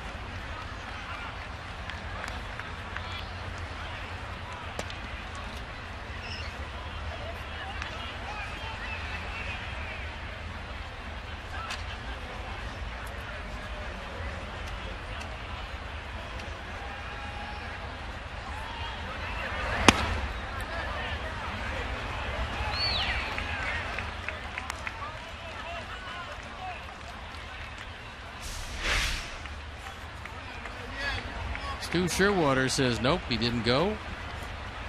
So he gets the benefit of the call. 3-1 pitch.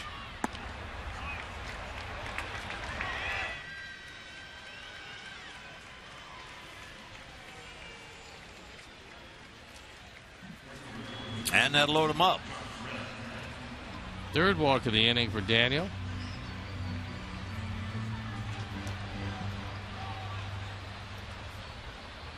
I've been talking with Don Cooper about.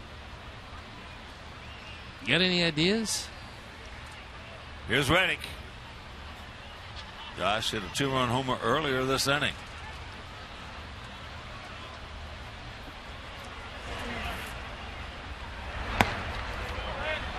Checks it up and takes ball 1. Looks like the bullpen is going to start to stir once again for the Sox.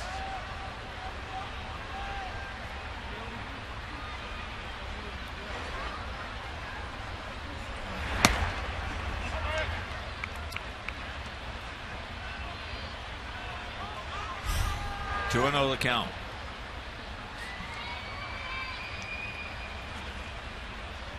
Pretty decent speed on base. Over by the photographer as well. So 2-1. It's Zach Putnam starting to loosen up in the pen.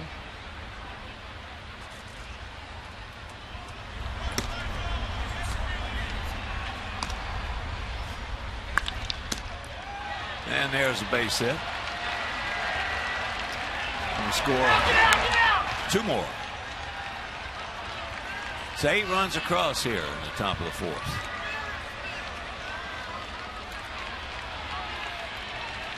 Reddick with 4 driven in tonight, giving him 73 for the year. 4 driven in this inning. And that one down and out over the middle of the plate, takes it right back up the middle, and the hit parade continues.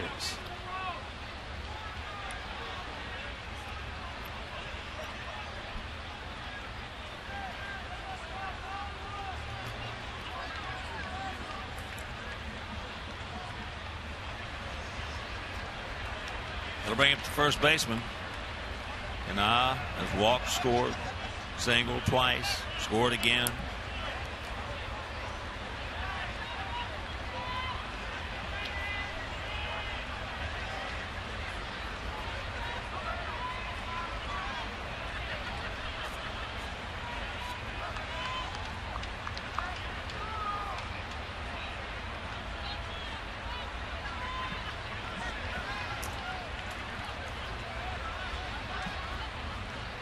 14 runs, 13 hits, no errors for them. 2 runs, 3 hits, 2 errors for us. As there is ball 1.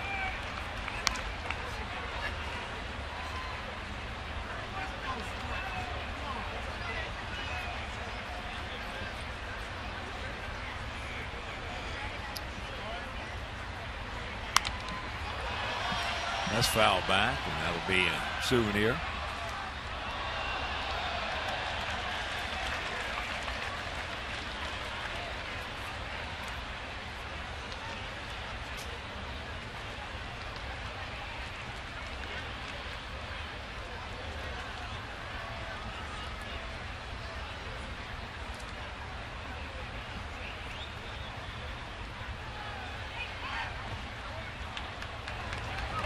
One and 2 the count.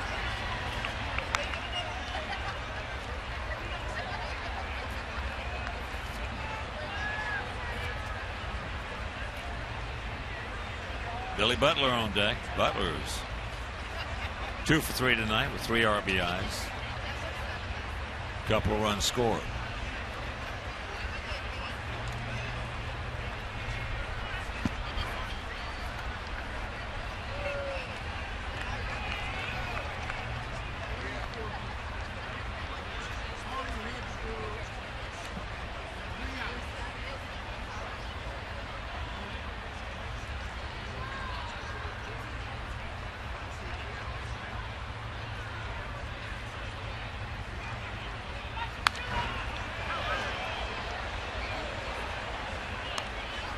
That one fouled straight back. And the count holds.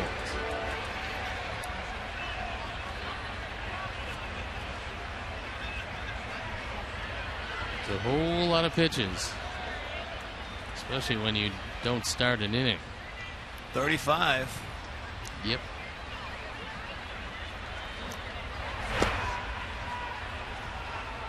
.36 and a full count.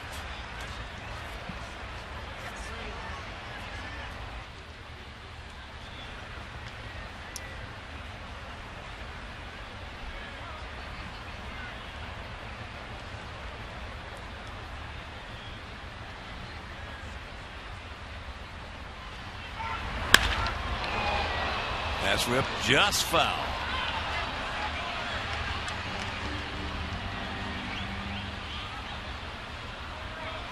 He's shown conclusively he can turn on a fastball.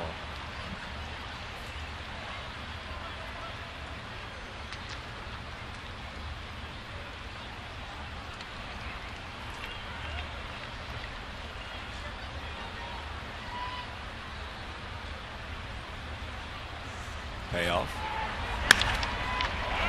And there's a base hit. 15-2.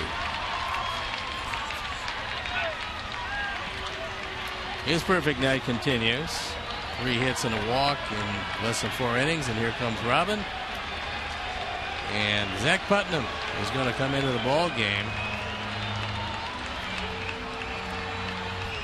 Daniel cannot get out of what has turned into a nightmarish 4th. So as Zach comes in, we'll step out and be back after these messages.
Zach on for the 44th time. He's 3-3. His ERA 3.61.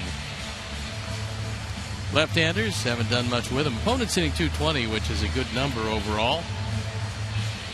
It is 15-2. This fourth inning is taking a long, long time.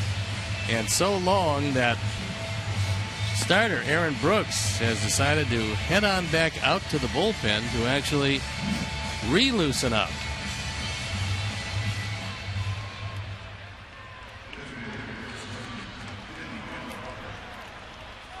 That'll bring up Billy Butler. 2 for 3, and two RBI single in the first. RBI double earlier this inning.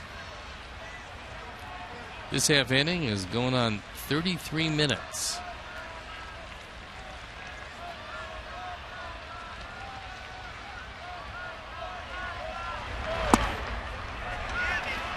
First pitch strike.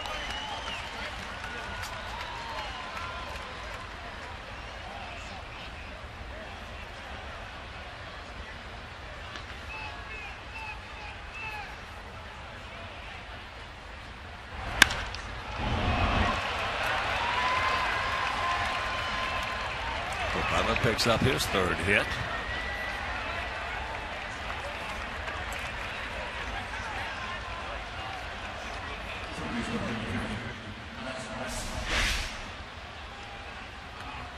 So far, 15 and 15. 15 runs, 15 hits. Billy Butler to the right side. Turns it over to one of the men who have not been able to scratch across a base hit. Well, 14th hitter to come to the plate here in the fourth inning. Max Muncy. He did walk earlier in the score. But he is the only one in this lineup without a base hit.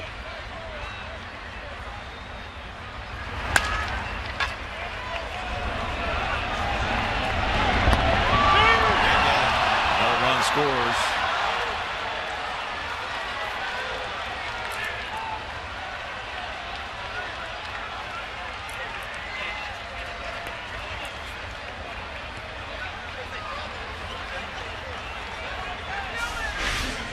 Reddick scores another one. Looked like it was going to be 2, but Muncy hustling down the line.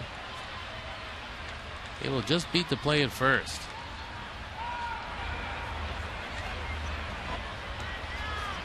That's 16 of them.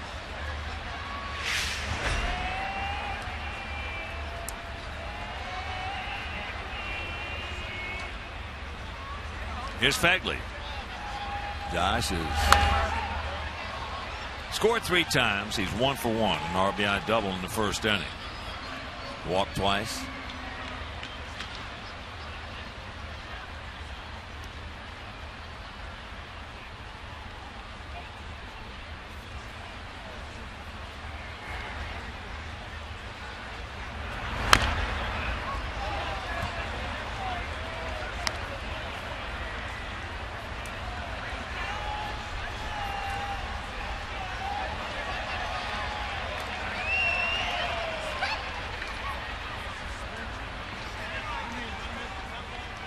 Ten runs across here so far in the fourth.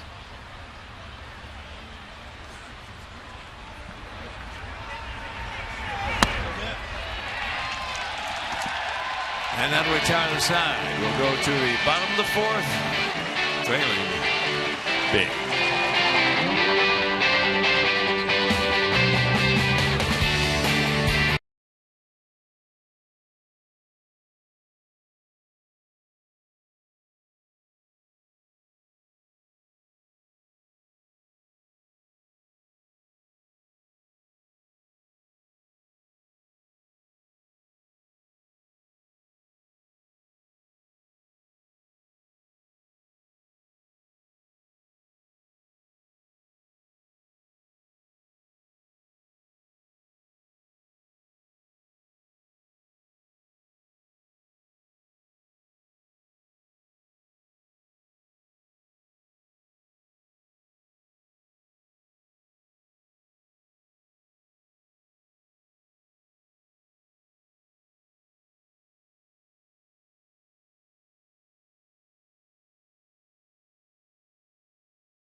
emerging stars is David Ockham. Leads the Fire into battle against Orlando City. Coverage begins at 7 p.m. on CSN Plus. 16-2. Oakland in game 2 of this 4-game set. We won last night 8-7 in 14 innings. And in the 3 games we played them at the Coliseum, we swept them out there. So it looks like they're going to get on the board in the season series. J.B. Shuck. Mike Holt and Micah Johnson.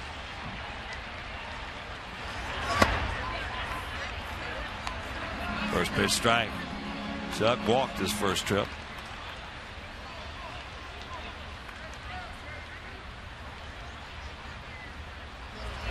"15 men went to the plate for the A's in the top half of this 4th inning.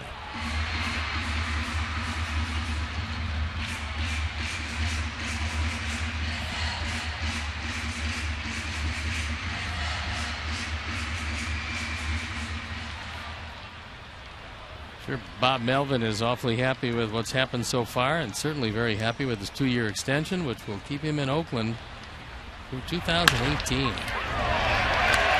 JB with a hit.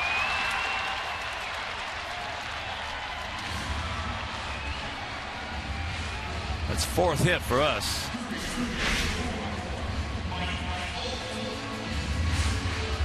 Takes this off-speed pitch, looked like a straight change, and takes it right back up the middle for a base hit.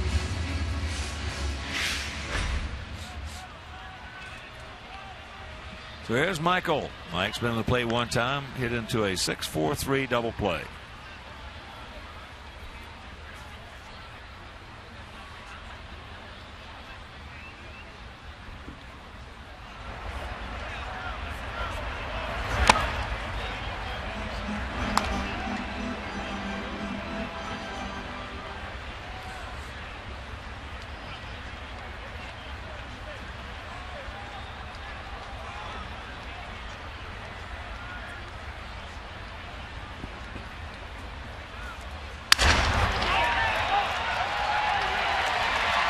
Base hit. The first 2 men aboard. There's a broken bat base hit. Throws a little slider down. And Mike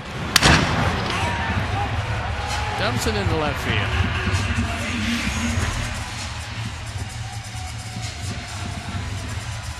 There's Micah.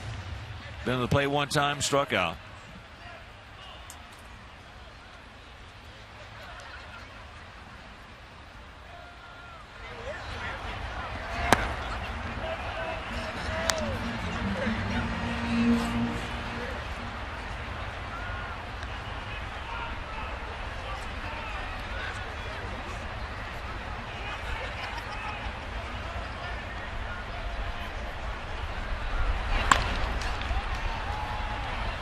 Very rarely, if ever, see starting pitchers in the middle of a game go down in the bullpen to start to throw again. So it should be interesting to see how Brooks fares this inning. I've seen it happen before, but it's been years. Yeah, you just don't see it much. No, it's been years. I can't even remember when it was.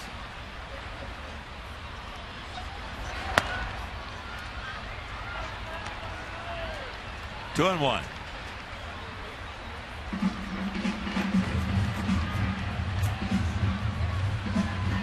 You see a pretty ugly line score to this point.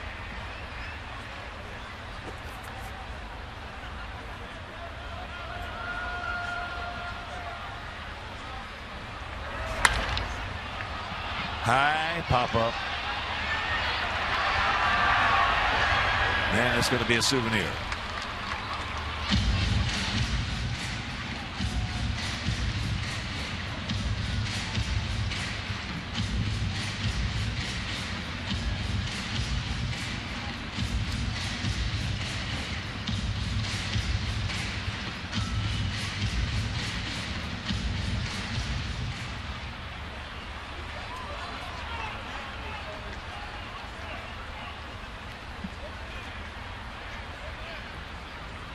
2 on, nobody out.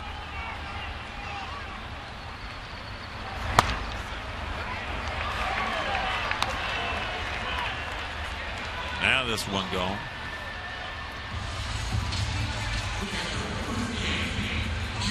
Six strikeouts now for Aaron Brooks. And here's Gio. Joe just hammered a line drive into center field right at Sam Fuld.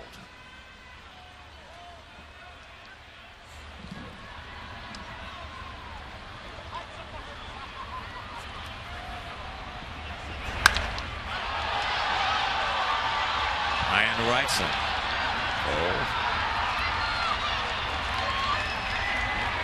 JB will tag, move into third. 2 down. Hey, Sox fans, check out the Xfinity Fundamentals deck overlooking left field at U.S. Cellular Field. It's accessible from the 100, 300, and 500 levels. Young Sox fans can learn baseball fundamentals from Chicago White Sox Training Academy coaches. Space features batting and pitching cages, base running areas, and more skill instruction. It's all from Xfinity, your home for the most live sports.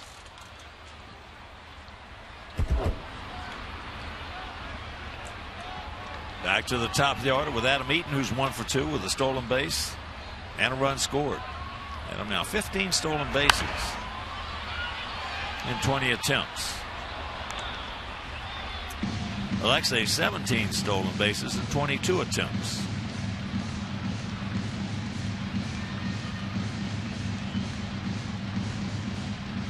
So a little in-team competition for the stolen base leadership.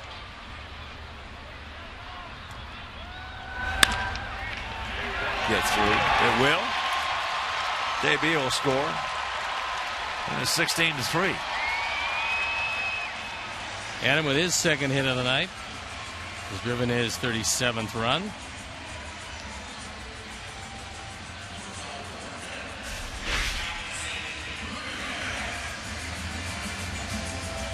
Then went up and out over the plate and taken right back through the middle.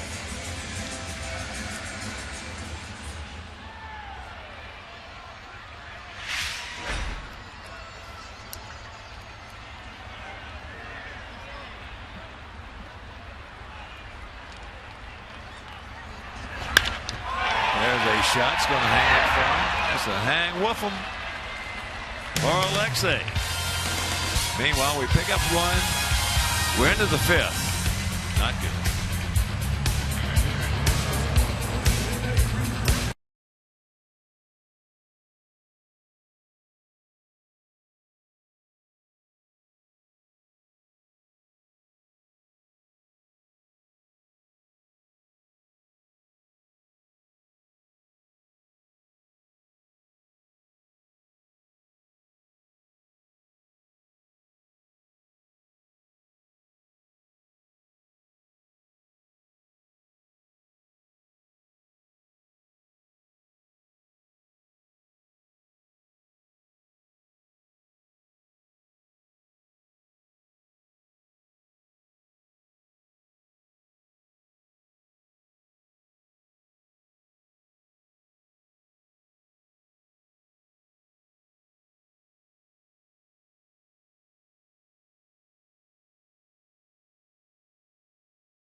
(16-3) is the score.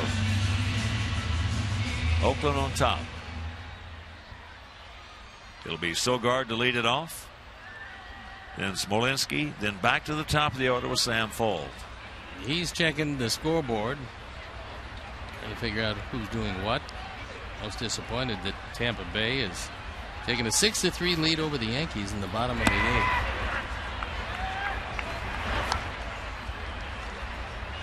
Sogard, infield single, RBI. Third inning, triple RBI. Fourth inning, fouled out the third.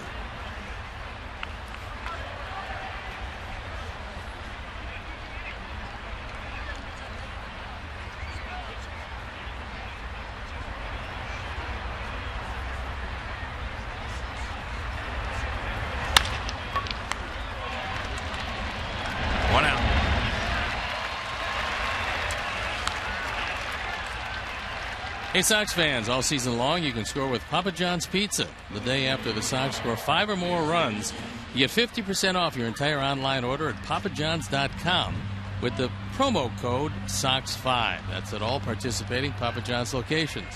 Better ingredients, better pizza, Papa John's.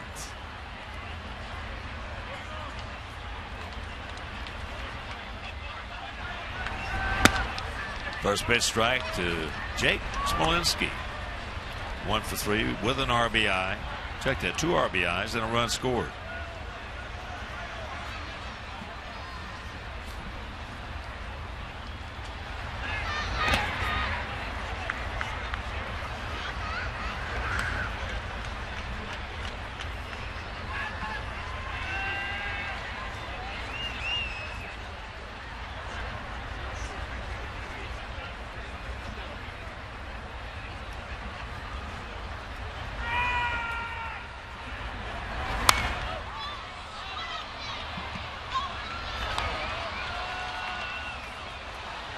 One and two the count.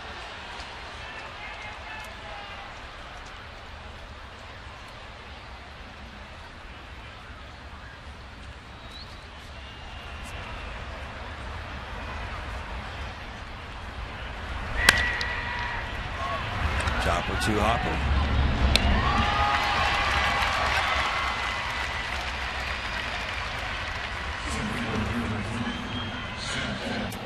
So 2 out, and that'll bring up Sam.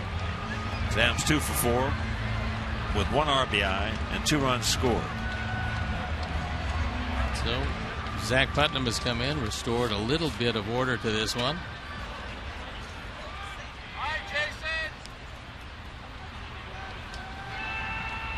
Just tuning in, they scored 5 in the first, 1 in the third, 10 in the fourth.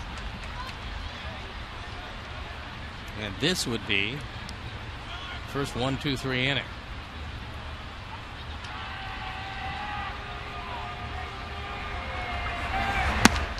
Well, the law of average is going to tell you, you can only get so many base hits and score so many runs. Eventually, you're going to get a 1-2-3, or should anyway.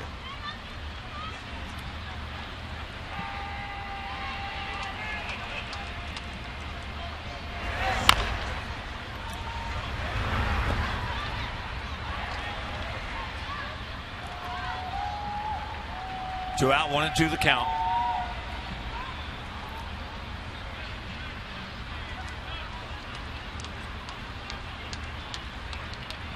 Marlins leading the Mets 9-3, bottom of the 9th at Citi Field.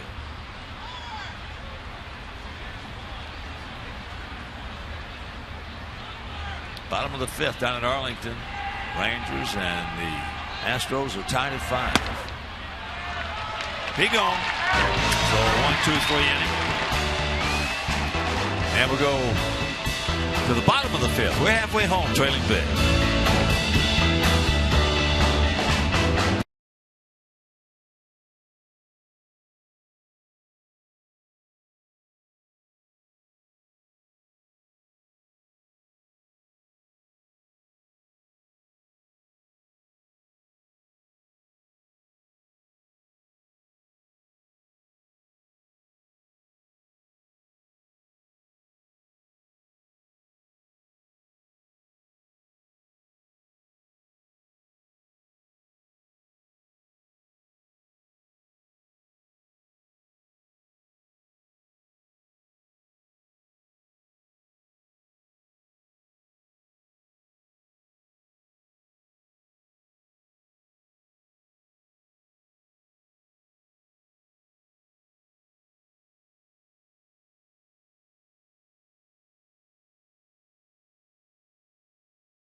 RBI single in the first, and then he was just nicked by a pitch in the third.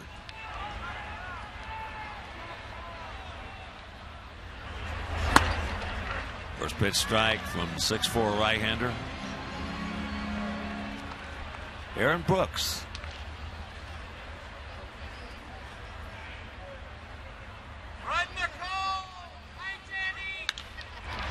Watch out, Joe. Still does a pretty good job of getting out of the way of things. That young man who earlier we saw using the iPad now has an ice cream sandwich, which seems to be a pretty good idea right about now.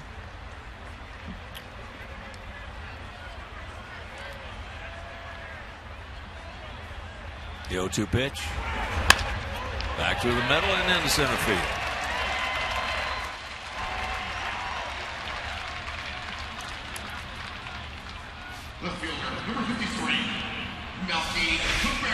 Jose's perfect night continues. 2 for 2 with getting hit by a pitch on base all 3 times.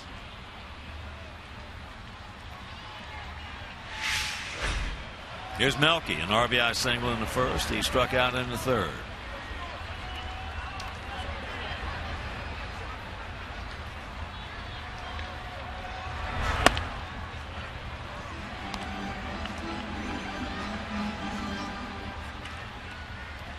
We mentioned the Cubs in that doubleheader. Pittsburgh won game 1 5-4. Cubs won game 2 2-1.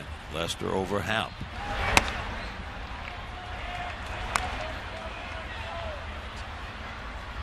You mentioned Washington shuts out the Phillies 4-0. Strasburg over Buchanan.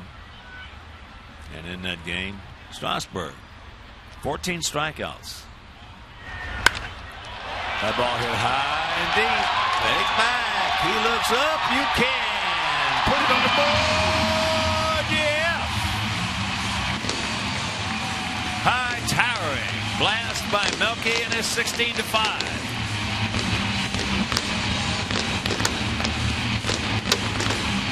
10 home runs, 68 driven in for Melky. His second and third of the night. Fourth home run replay as Brooks gets this one way up and out over the plate, and it's gone.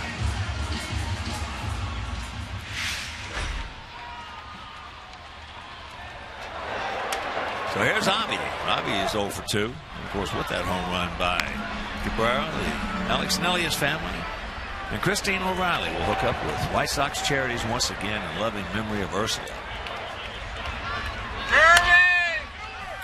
Cues that one off the end of the bat. 1 out.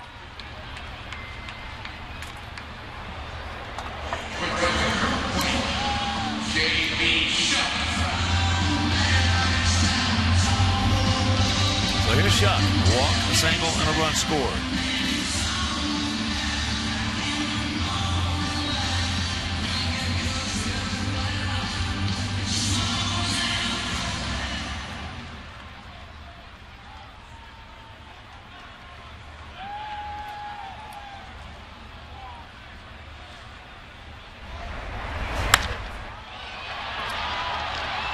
In the left field, Smolinski.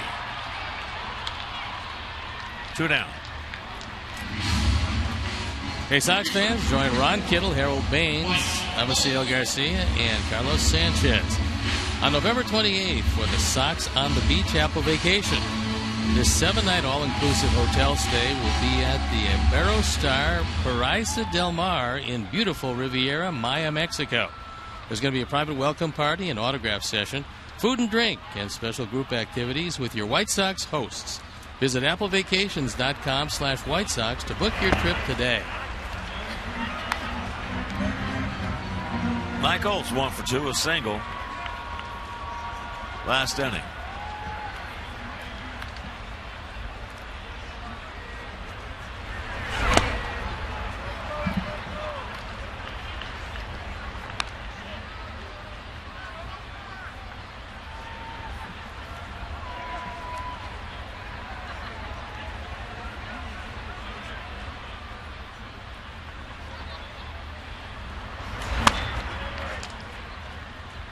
on the outside edge of the outside corner. 1-2. It's 14 strikeouts for Strasburg. Bryce Harper, 2 home runs, and now has 39. 4 RBIs.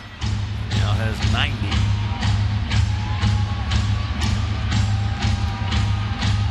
Nate Jones getting ready in the pen. And he was 3 for 3, hitting at .338.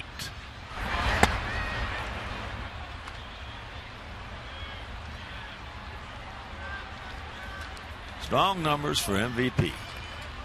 Very strong. Donaldson, Josh. In this league, and Harper in that league. But the 2-run homer by Melky Cabrera. Trailer 16-5.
To win a variety of unique prizes, including a jersey autographed by the 2005 White Sox. Tickets to Fan Appreciation Day on October 4th and more.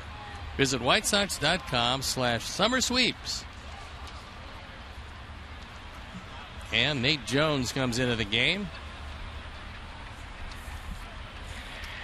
And here's Marcus Semien. Marcus 1 for 3 with a couple of runs scored. Takes that one at 97 for a strike.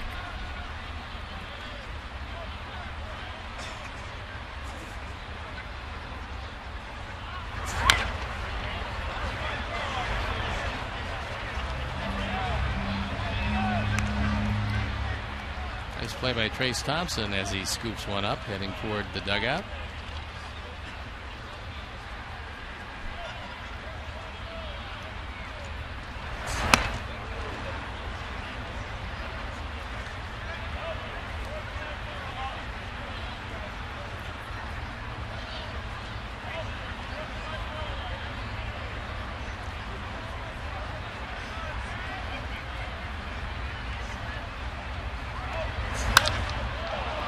Ball hit high and deep into right field.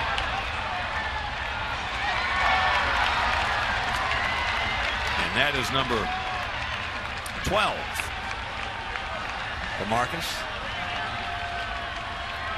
They went a high fastball away. And Marcus driving in his 38th. Now, fourth home run replay. High fastball. Up in the wind and gone. 17-5.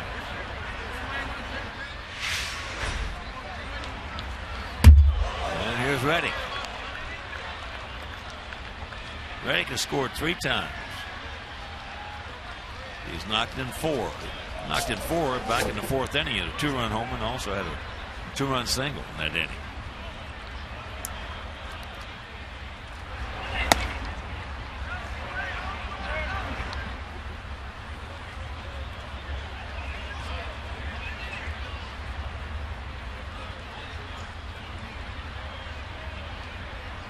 Kansas City shuts out Cleveland 2-0. Chris Medlin, the right-hander, had a tough time with his breaking stuff against us. But he's got good stuff.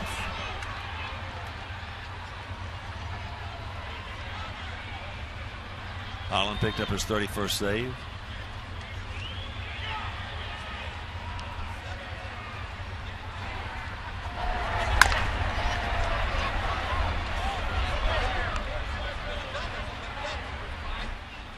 Boston has come back to tie Baltimore at 5. That's in the top of the 10th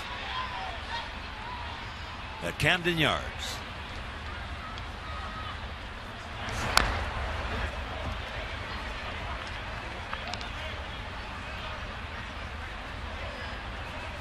Manny Machado is homer number 29 for him. Boy, he's had a wonderful year.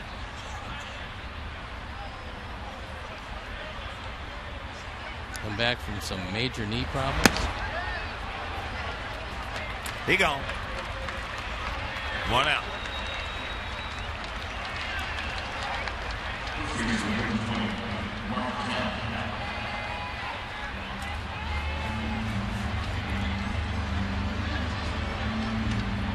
Here's Calla.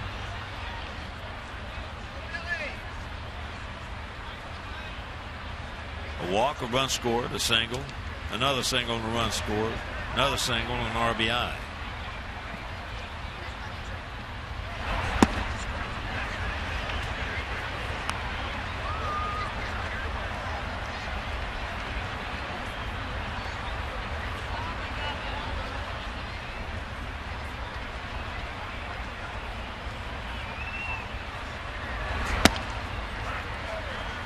That evens the count at 1.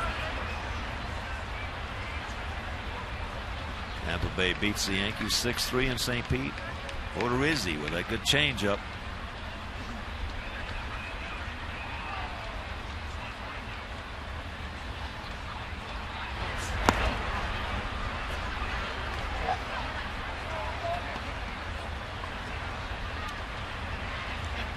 Atlanta beats Toronto 3-2. Vizcaíno over Sanchez.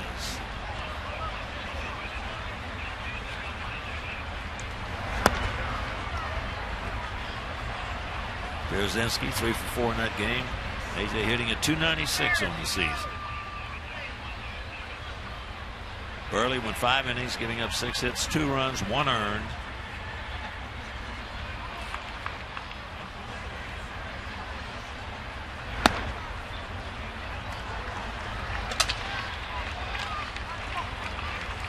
So there's ball 4.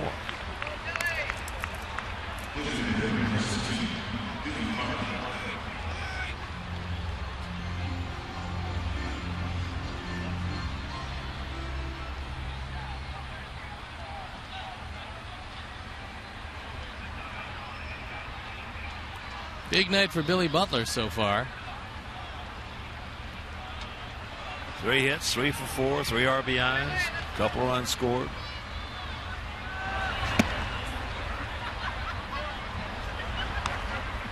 Up the road a little bit. Bottom of the 8th at Miller Park. St. Louis and the Brew Crew are tied at 1. 1-1 to count here.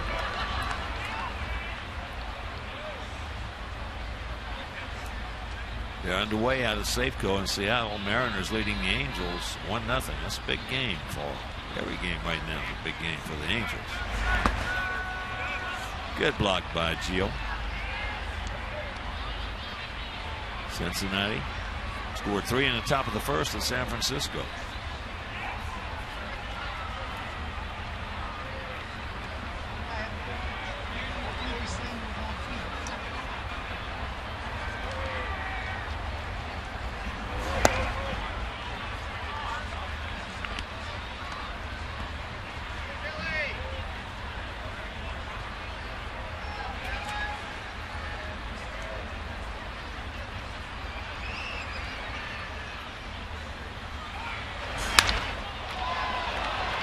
that ball hit into right center field.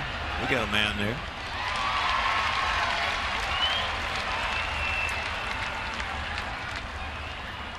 Two down.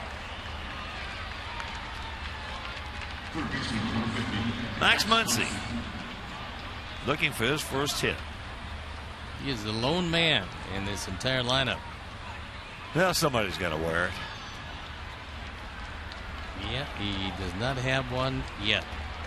But it's early. Max looked pretty good at the plate against us out there. Is it bats?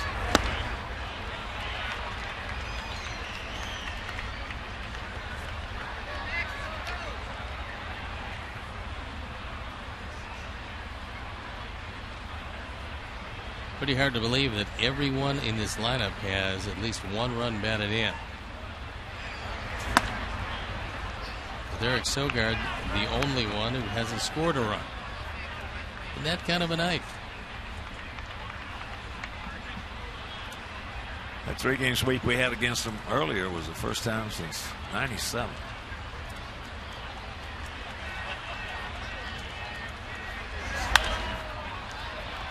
That has been a very difficult park. Overall, we've had some good years, but overall it's been a very difficult park for us to win ball games. The Coliseum in Oakland. They've had some pretty good teams. And we played some funny games out there. Just like we used to do at the Metrodome. He gone. But the home run by Marcus Semien, his 12th. And we'll go to the bottom of the 6th.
Fan photo of the game. Tweet your strongest fan photo to hashtag Chicago Data Strong Fan. You just might see yourself in an upcoming broadcast brought to you by T-Mobile.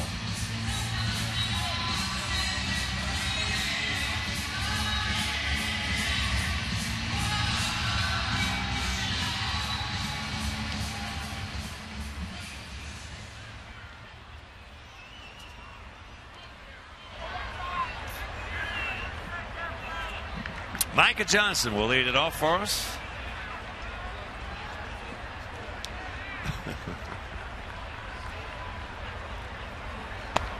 Micah takes first pitch strike. He's over to a couple of strikeouts. One swinging, one called. 17-5. Simeon's got it. One out. Here's Gio. He's gone out to Sam Fold twice. Once a shot, and the other just a routine fly ball.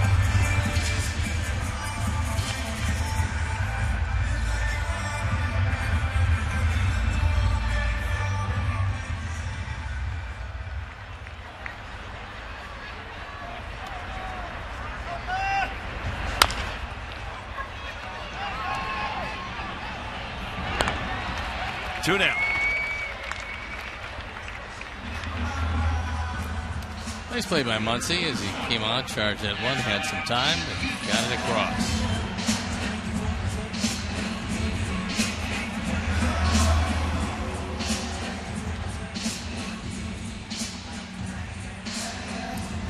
Here's Adam. Adam got us started off real good in the first inning. A hard single in the left field, stole a base, came around and scored. Looked like we were going to do something. We did score 2. Then a double play killed that.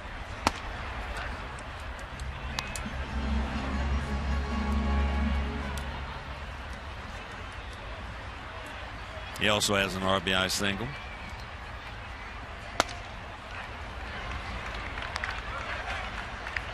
Oh, and 2 the count.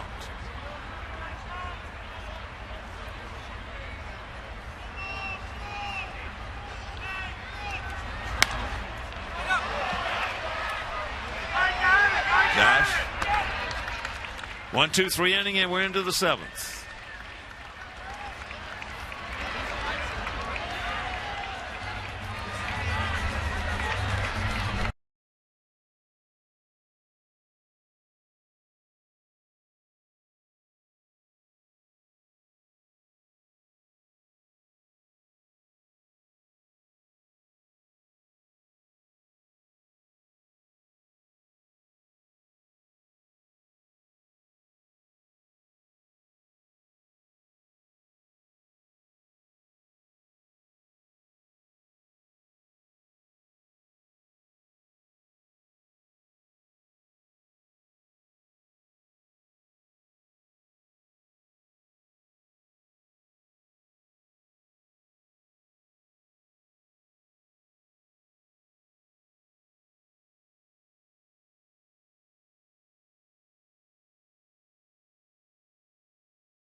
Done a terrific job out for the 25th time. He's 2-0 ERA, just 138.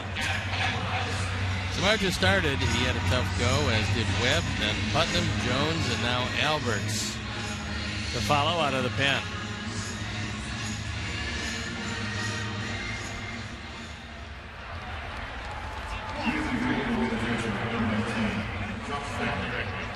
Eventually they'll figure out how that works. Josh Fagley will lead it off against Matt. Josh, RBI double, run scored in the first, walked and scored in the third, walked and scored in the fourth. He struck out in the 5th. Singles in the 7th.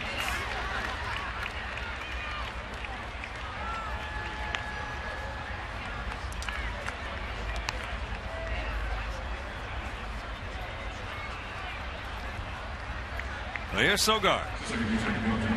He's 2 for 4. 2 RBIs. Infield single and a triple.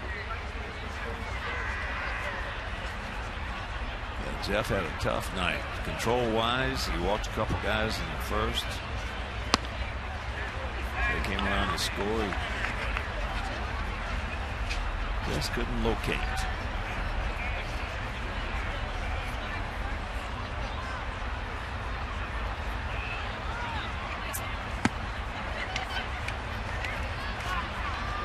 Two and 0.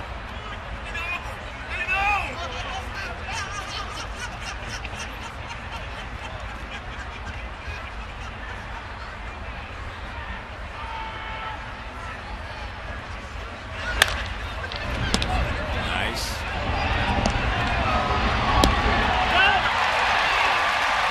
Well, that was a beautiful 3-6-3 double play. That was a beautiful decision he made right there. Come in and make his hop. Here's an Xfinity high-speed action replay, and Jose comes on to smother the short hop and then decides to go to short, back to first. And Sogard grounds into a double play, and this is of the really pretty variety. We went for a long time, years past, one stretch there. Never had a 3-6-3. Well, that was a good one. Well, the big hurt could do everything on the baseball field except throw. He helped you with that bat a bit. Well, he helped you with the glove, too. He had good hands. He was a good first baseman. He just couldn't throw.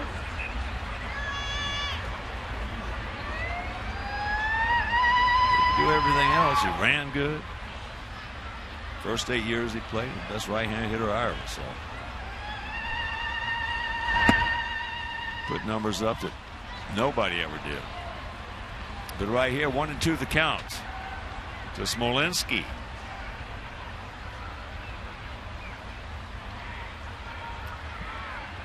Jake's got a couple of RBIs and a run scored.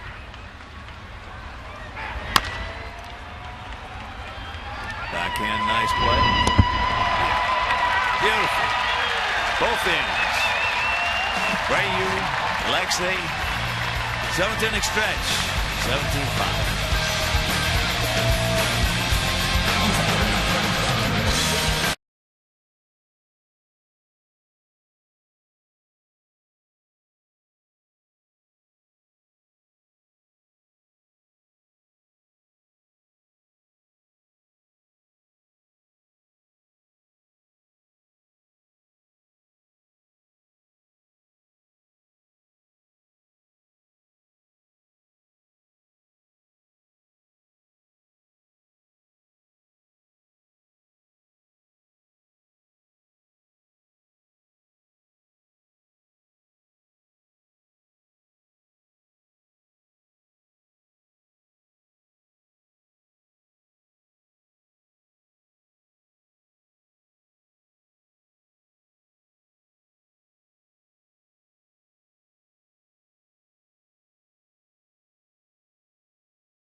Abreu on deck. That ball hit deep to left field. He just looks up and you can put it on the board. Yeah. Number 10 for Alexei.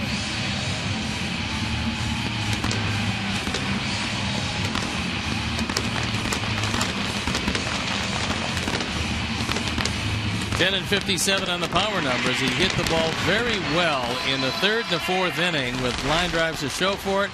Our forward home run replay, and this ball is about waist high, inner portion of the plate, and long gone. So it's 17-6.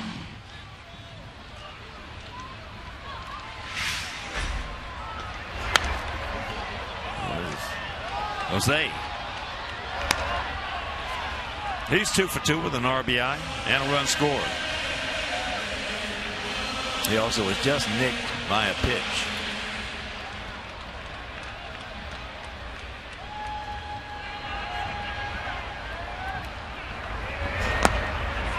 Tacks it up.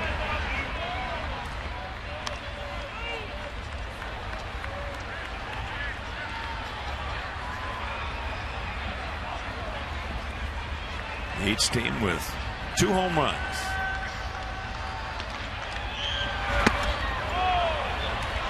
They have a lot more hits than we do. Yeah. A few more runs also.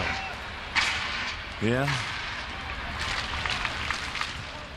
You're just turning in. They scored 5 in the first, 1 in the third. They scored 10 in the fourth. And picked up another one in the sixth. There's a shot.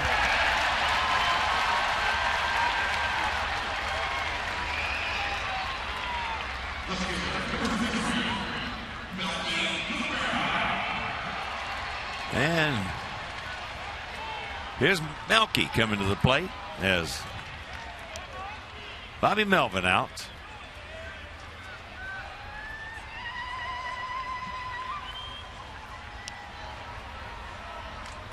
So Beckham goes in to run for Abreu.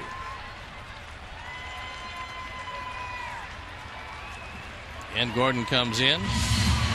And Brooks will depart. And we will step out and be back after these messages.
He is from the same high school that Paul Konerko went to in Scottsdale, Chaparral High. As you look at the numbers combined between the Dodgers and Oakland, doesn't have a record, does have a 6.75 ERA. Just got traded over to the A's for cash considerations September 10th of this year.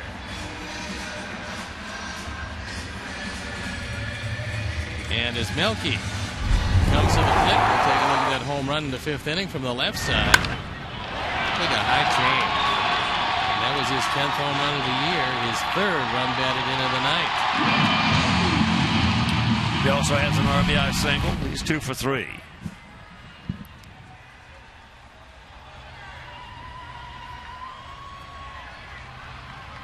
One in, one on, nobody out. First pitch strike. Daniel is 5'10", weighs 190 pounds.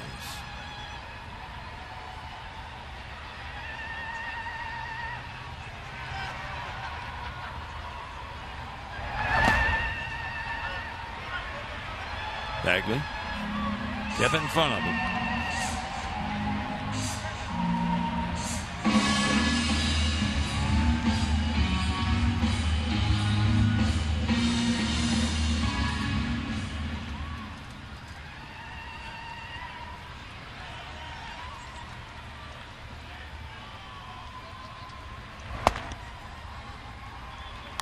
is pronounced Coolome. Coulombe.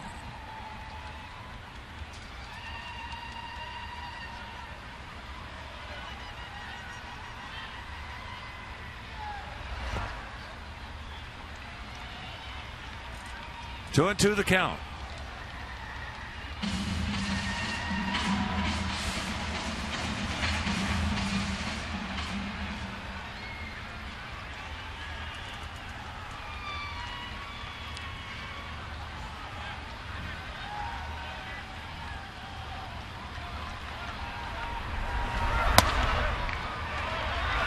That fastball at 90.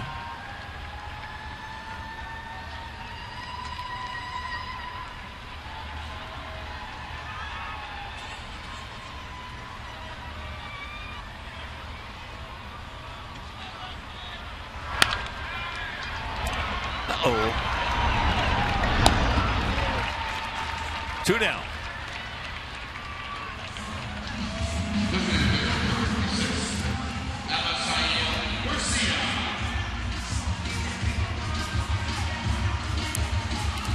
So here's Avi. Avi's 0 for 3.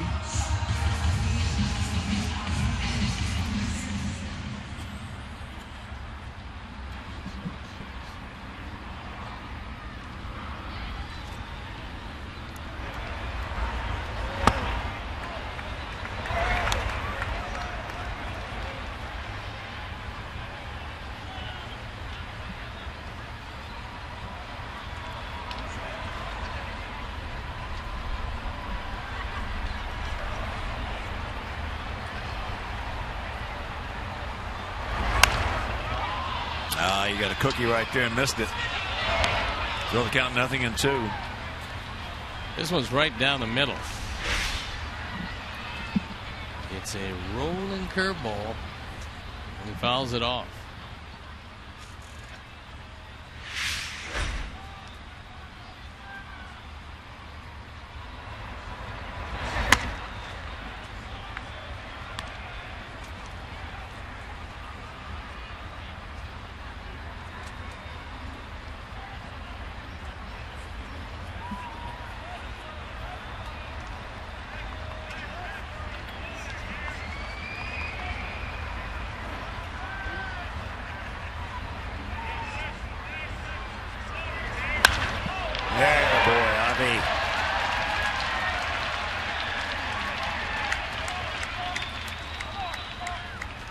Game like this, you got to try to do something in the last 2 or 3 innings, or the last at bat, or whatever it may be. Try to do something positive for tomorrow.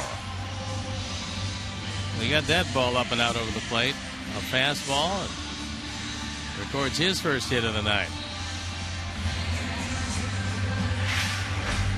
Here's Shuck. A walk, a single, a run scored, and a fly out to left.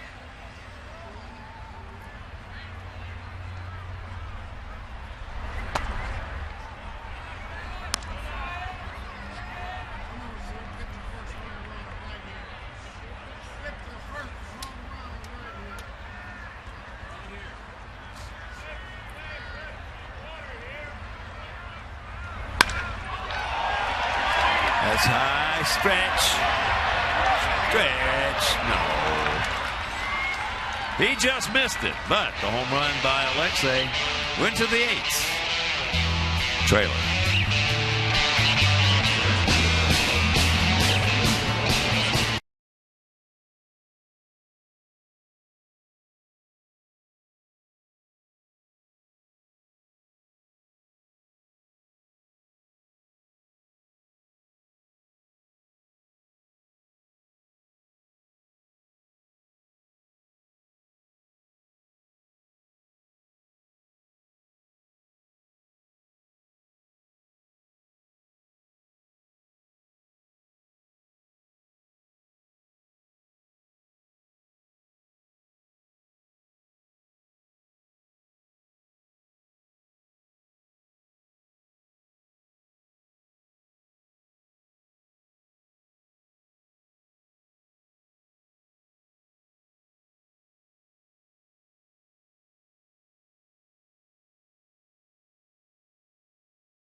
MLB.com at Bat, the #1 app for live baseball.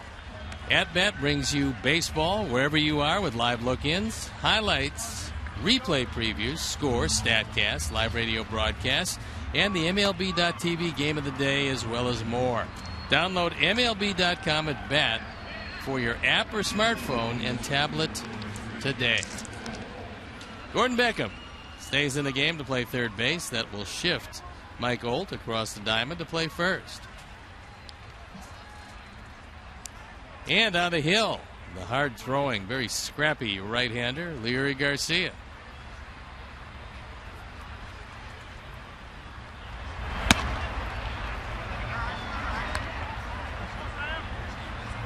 There's a man he used to play for, Ron Washington, gave him a little grief by getting in the batter's box. He was taking his warm-ups. Ron, the third base coach of his Oakland ball club.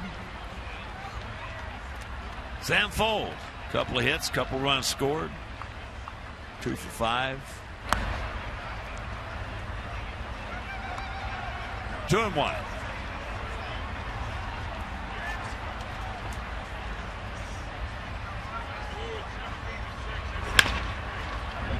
Top 2 hopper.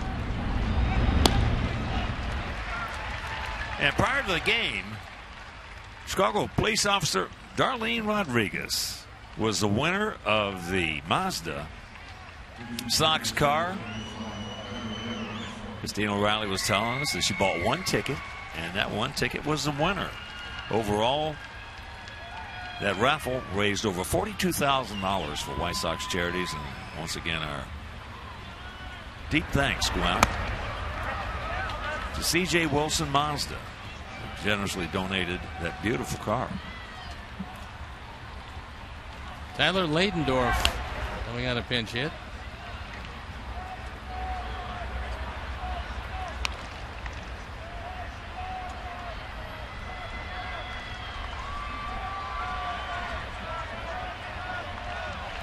Marcus was 2 for 4 with a home run. As the count 1-2 for Tyler.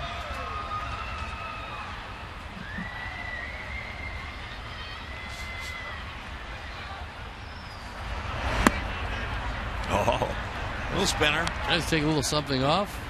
Drop a slider over the plate.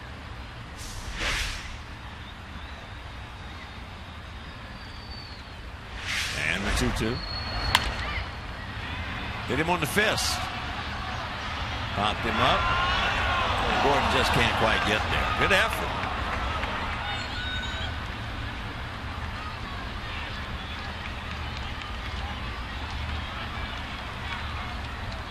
That Houston, Texas game, bottom of the 7th, still tied at 5.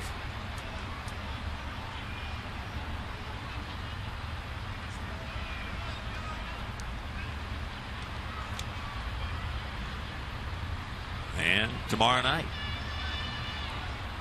Eric Johnson against Jesse Chavez. Eric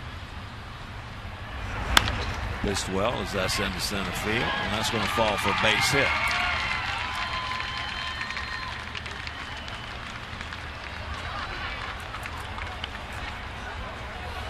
If you can't make it to the ballpark, that game tomorrow night will be over WPWR, My 50. Then on Thursday afternoon, in the finale of this 4-game set and this homestand, it'll be Jose Quintana against Sean Nolan. A couple of southpaws there, and that game right back here on Comcast Sportsnet. Then we hit the road. We go 3 in Cleveland, 4 in Detroit, and 4 to New York. Jason Pridey comes on to pinch hit.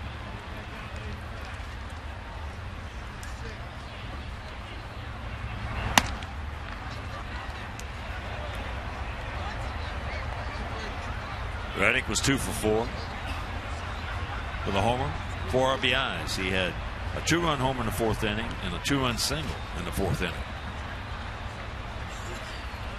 That's a good 4th inning. And that's a 10-run 4th inning for him.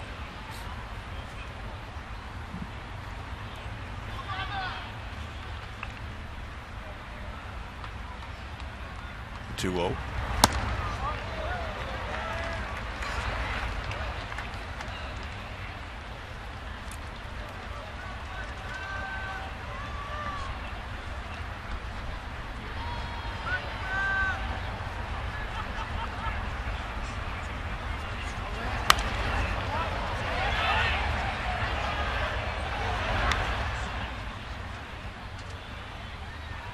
Bottom of the 12th, in Baltimore still tied at 5 with Boston.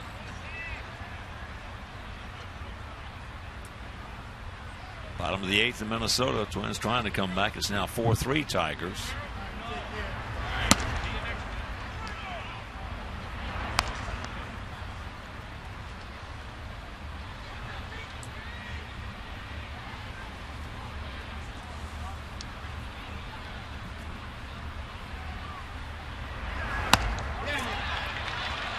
He gone.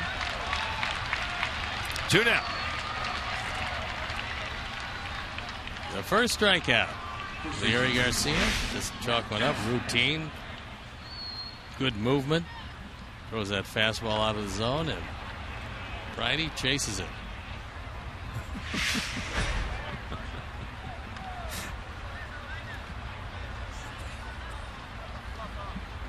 Well, as we all know, we always got a gun from shortstop or center field, wherever he is. But it's always fun to watch guys who have terrific arms get out there and pitch an inning or so. Try to see the velocity of his best fastball. Yeah, exactly. That was at 88, so that's the best he's been so far. He reached back and got a little something extra. A lot of times you'll say, man, you'll see a guy throw from short, or see a guy throw from center field, or wherever. Boy, I wonder what he could do from the mound. then you see. Oh, he's going to be charged with a wild pitch here.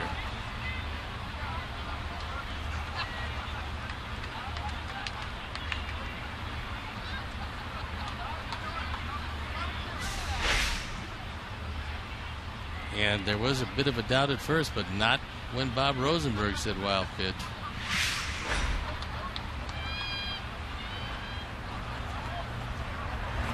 Watch out.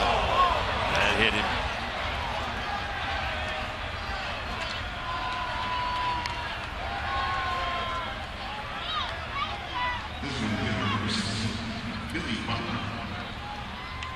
So 2 out, 2 on. And here's Billy Butler. He's 3 for 5. 3 RBIs, 2 runs scored.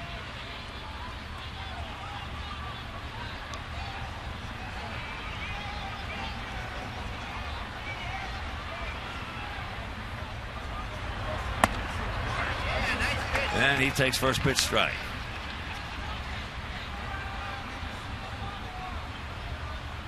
Rockies leading the Dodgers 3-1. That's in the bottom of the 4th in LA. And the count 0-2.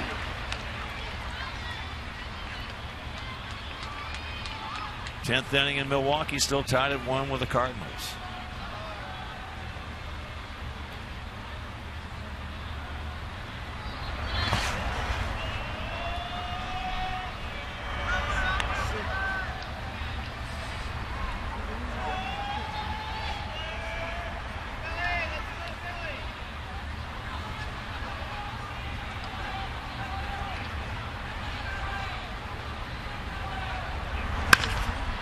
There's a chopper 2 hopper, and that'll retire the side.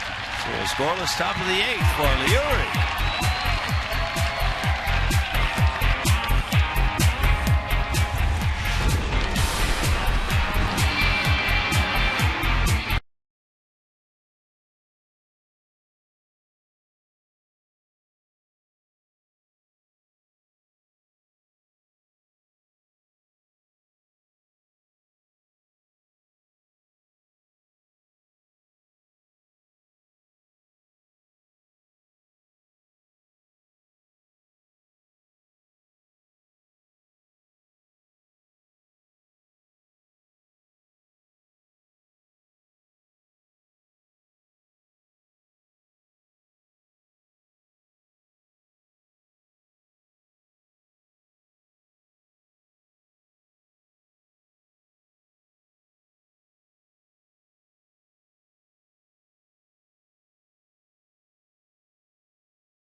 We move to the bottom of the 8th inning. It's 17-6, and we've got some changes, and we'll get to them. Here's Mike Olt as he fouls that pitch away right side. Mike 1 for 3. Single back in the 4th inning. Jason Pridey comes in the game in right field after his pinch hit experience, and Tyler Ladendorf takes over at shortstop after his pinch hit.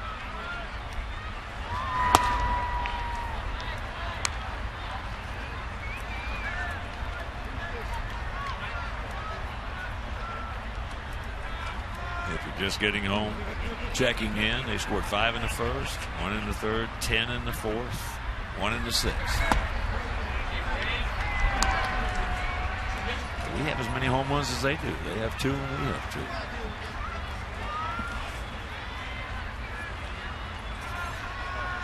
It's just all the rest in the middle.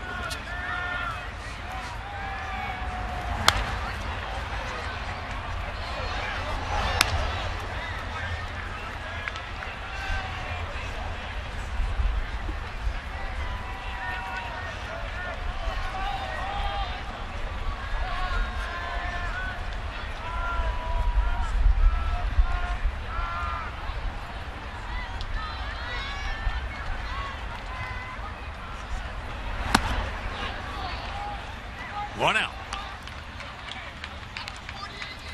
Just like we promised you earlier in the game, it's Miller Time, brought to you by Miller Lite. And here's our Miller Moments revolving around Leary Garcia. He took the hill on in the 8th inning and gets an easy ground out. And his first strikeout. And gets out of the inning with just one hit batsman and 0 runs, and gets a little love in the dugout.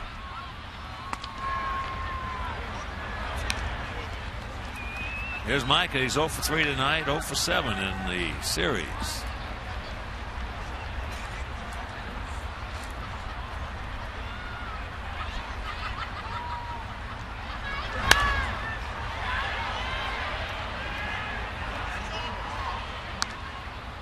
One out, 1-1 to count.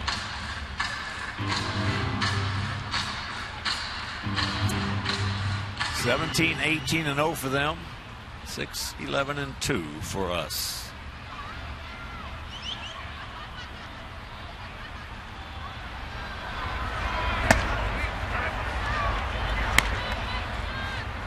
One and 2.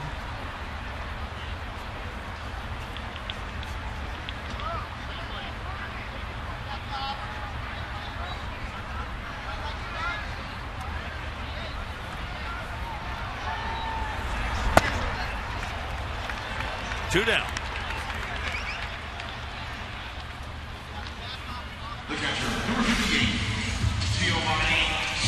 Still a little something on it in a pretty good spot, and he just throws it by Micah.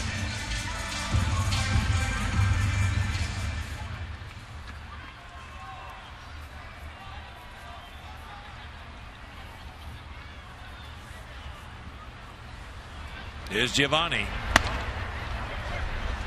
He's 0 for 3.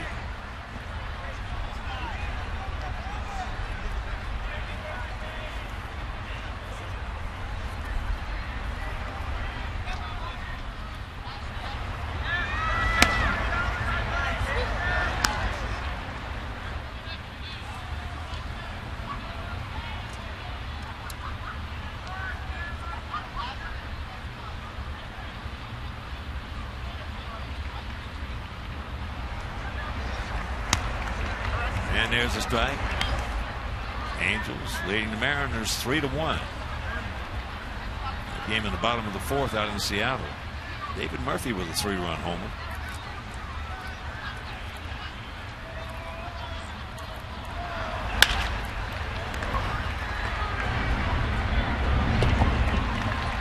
That's a 1-2-3 inning, and we will go to the 9th.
this homestand as our Jose Quintana chases win number 10 opposite Sean Nolan, another left-hander.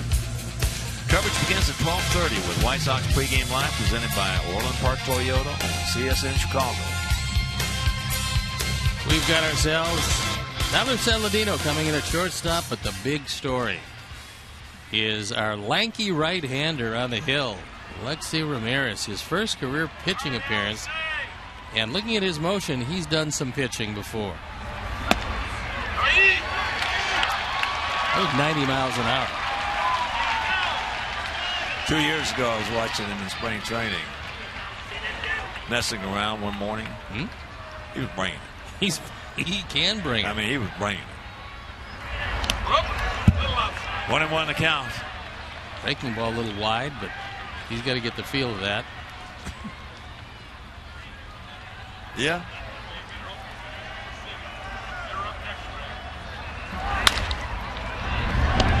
Get over there? No. Olsen take it. Hey, he got over there. That's pretty good.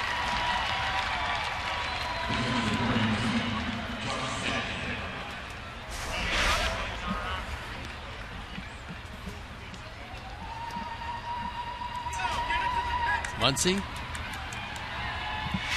the only guy in this lineup without a base hit. Here's Josh.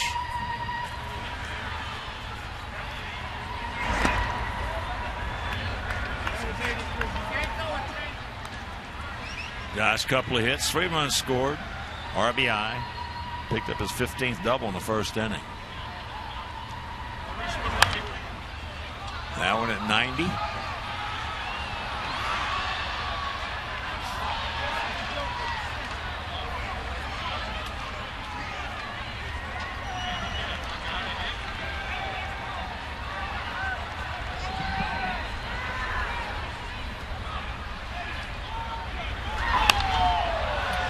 Off the fist.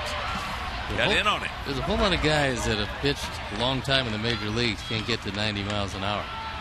This is Alexei's first time, and he's at 90 miles an hour. Well, the majority. No, they can't get there.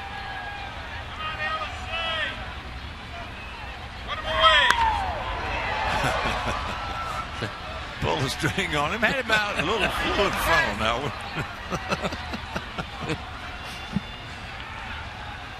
Why not? Have a little fun out there. That's what this game's about anyway. If you're having a bad day, have a little fun.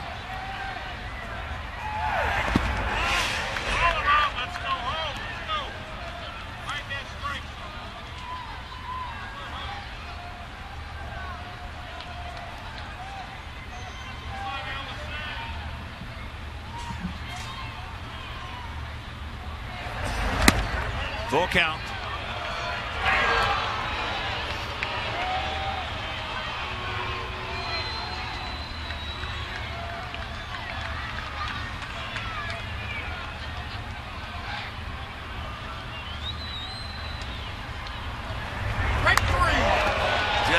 Get a piece of it. Well, he really took something off that. That was at 67.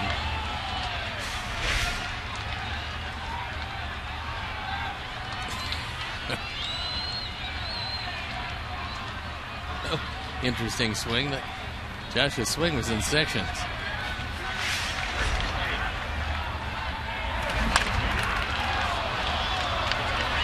And he just got a piece of that one.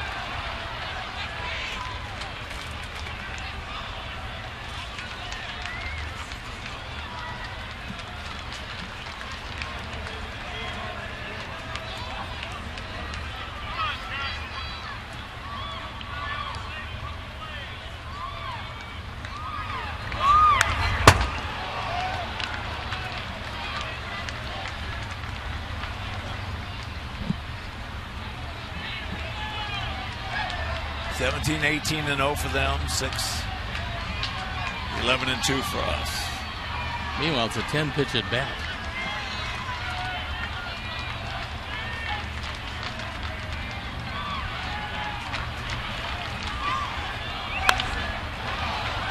That's going to be foul.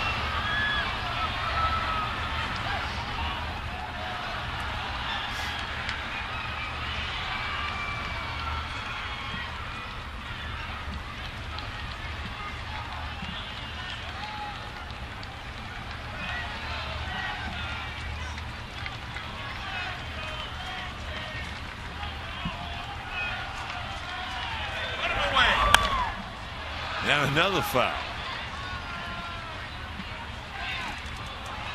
And it's going to be a 12-pitch at bat.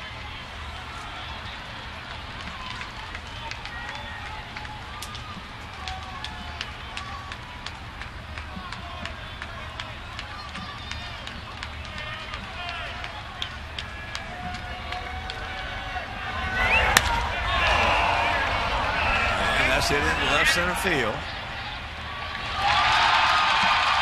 So 2 down.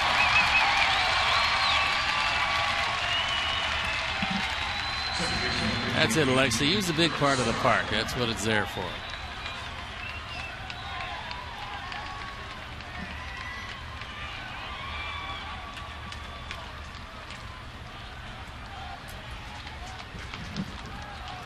Here's Sogard. He's 2 for 5, a couple RBIs. It's into left field. Over the head.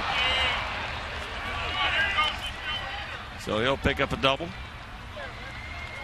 He has a single, a double, and a triple.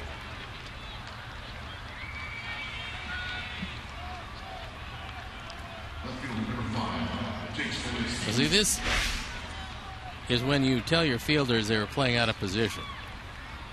If it was a little deeper, he would have had it.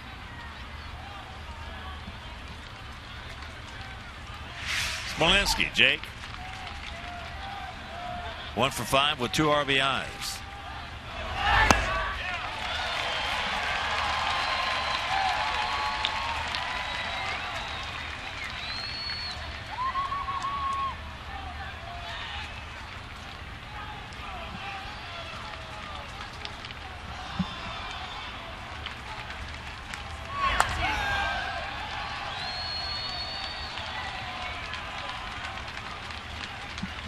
And 2. To the man from Hartford.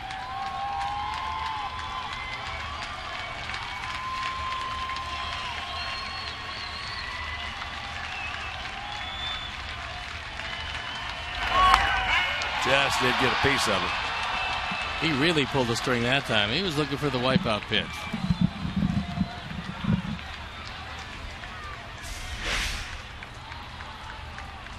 He's got him well out in front of it. He hits it off the end of the bat.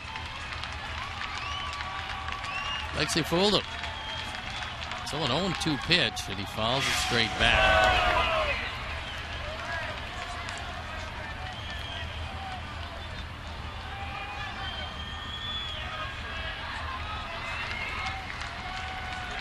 Outfield straight away.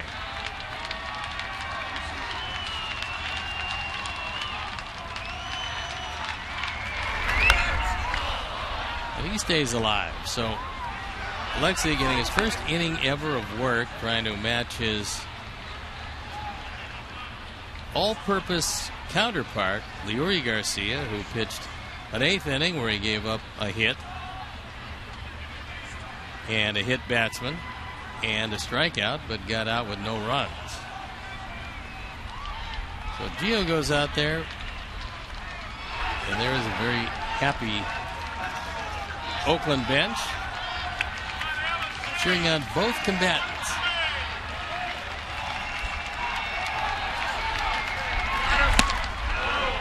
That one misses wide, and the count goes to 1-2. Try to put a little something extra on it. At 89 miles an hour. Johnny Dankster threw the ball very well last night, only to get a no decision. And Carlos Rodon next to him. So it looks like he hit him.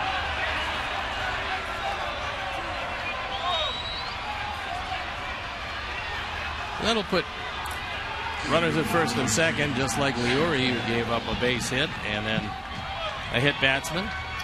Well, Alexi now has been most around. He's played at second. Certainly he's played at short. He started in center field with us. I know. He opened up the season in center field with us. And now pitcher. So here's Sam Folds. Chops that one foul. This is his 7th at bat. He is 2 for 6 with An RBI and a couple of runs scored.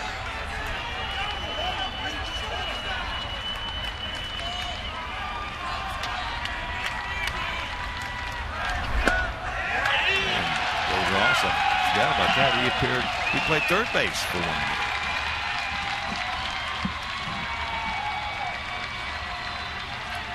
Second, short, third, and center. And now pitcher.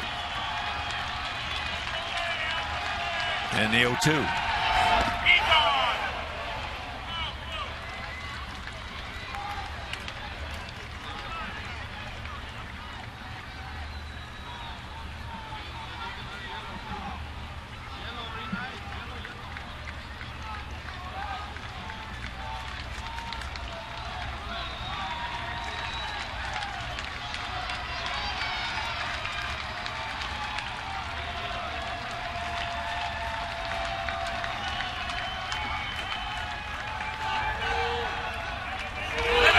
Whoa.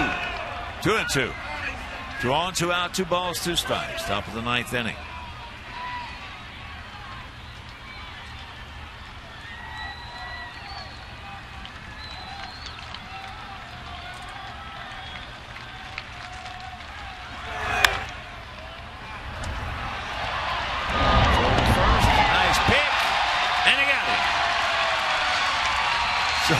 Scoreless inning, and we'll go to the bottom of the 9th. Marshall.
For the 17th time, his ERA up close to 12. 20 hits and 14 in the third with 21 strikeouts. That part of it's good. Left-handers have kind of hurt him, and he's given up 6 home runs and 14 in the third inning.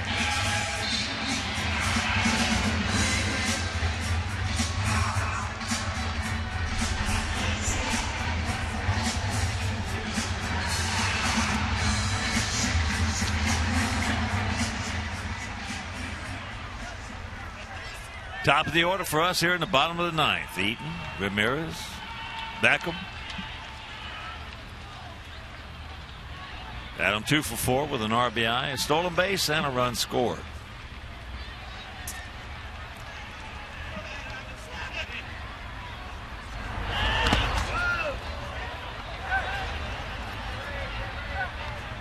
Gets chased out of there by the first pitch. Well, I know the count.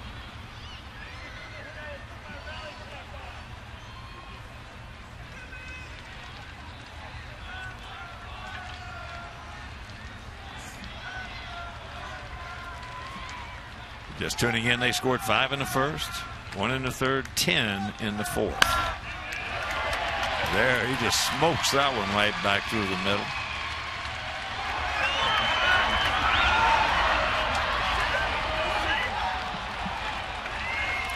That's our 12th hit.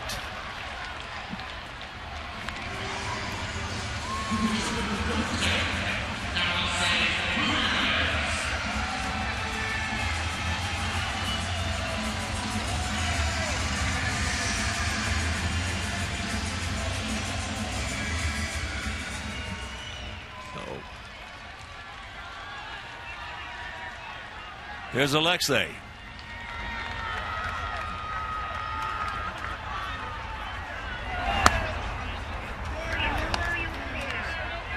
Alexei 1 for 3, a homer. Leading off the 7th inning. That was his 10th. He now has 57. Well, you have to hope now that he's a pitcher that it doesn't affect his hitting. There's a strike.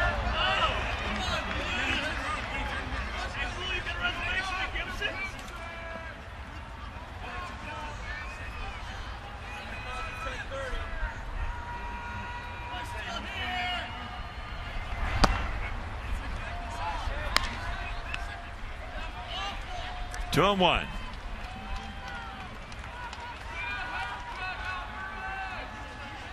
So Adam's going to be, if you're scoring along with us, if yours is messed up as ours is, it'll be 8-6.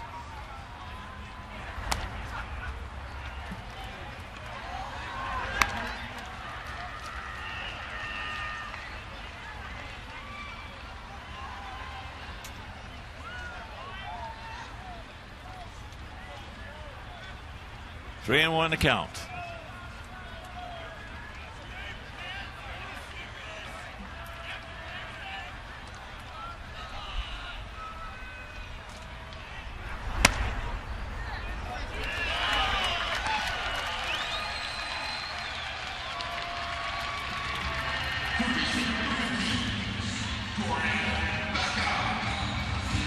So here's Gordon. Hitting in the Abreu spot. Jose was 3 for 3 tonight. RBI single in the first. He was just nicked by a pitch in the third. He singled and scored in the fifth. He singled in the seventh.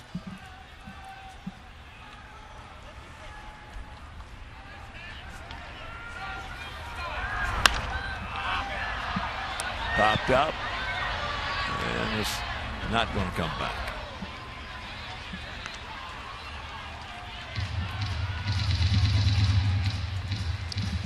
So Abreu with that 3 for 3 effort tonight, hitting at 296 to go along with those 28 homers and 91 knocked in.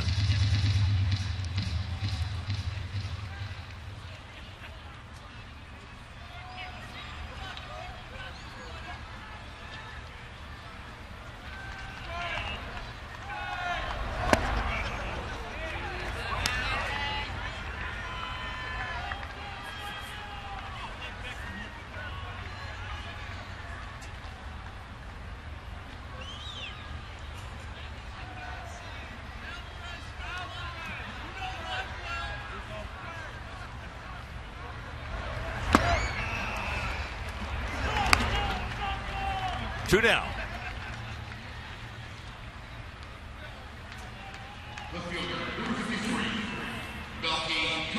So here's Melky.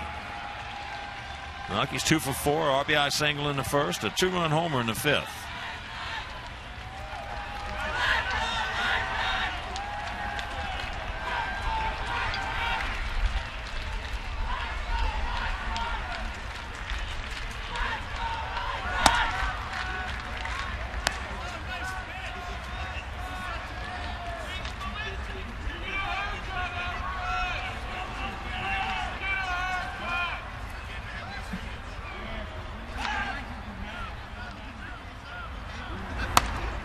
Two and 0 the count.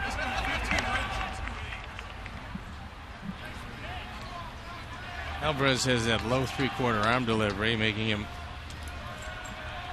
pretty easy for left-hand hitters to see.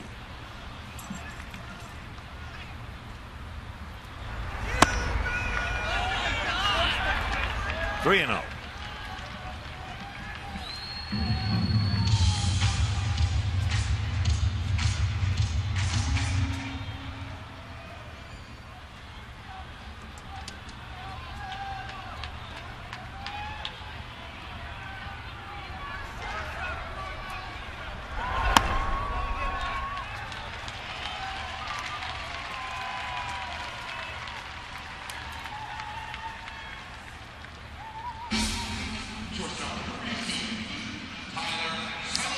So here's Tyler. Getting in Ivy's spot. Ivy was 1 for 4.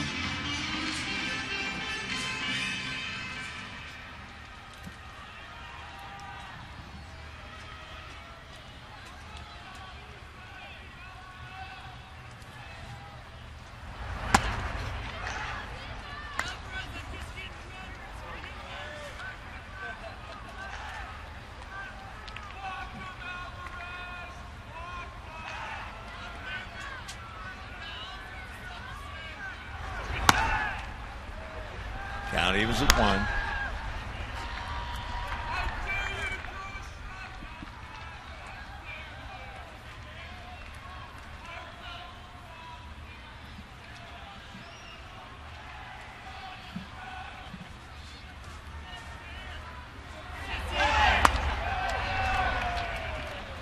So we are down to our last bullet. 2 out, 1-2 the count.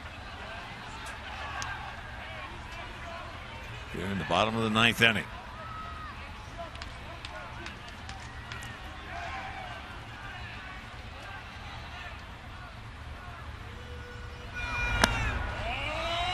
Two and two.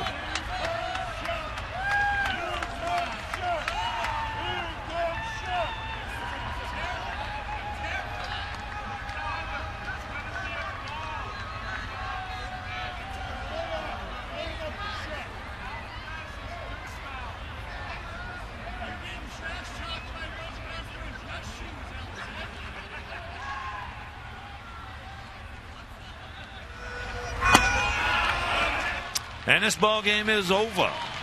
So they come out smoking in the first. They score 5 in the first, 1 in the third, 10 in the fourth, 1 in the sixth.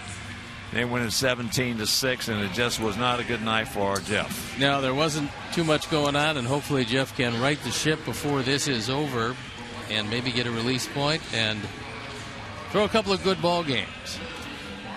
All right, so for Steve Stone, for our director, Jim Angio, our producer, Mike Leary, associate producer, Dave Ross, our very fine technical manager, Mark Harper, also for the mayor, me, Joe Crew, for Mike Mayer, for Wynn Griffiths, for Frank Leone, for Doug Bullard, and the executive producer, Jim Cornell Jr. This is the Hawk. So long, everybody. You've been watching White Sox baseball on Comcast Sportsnet.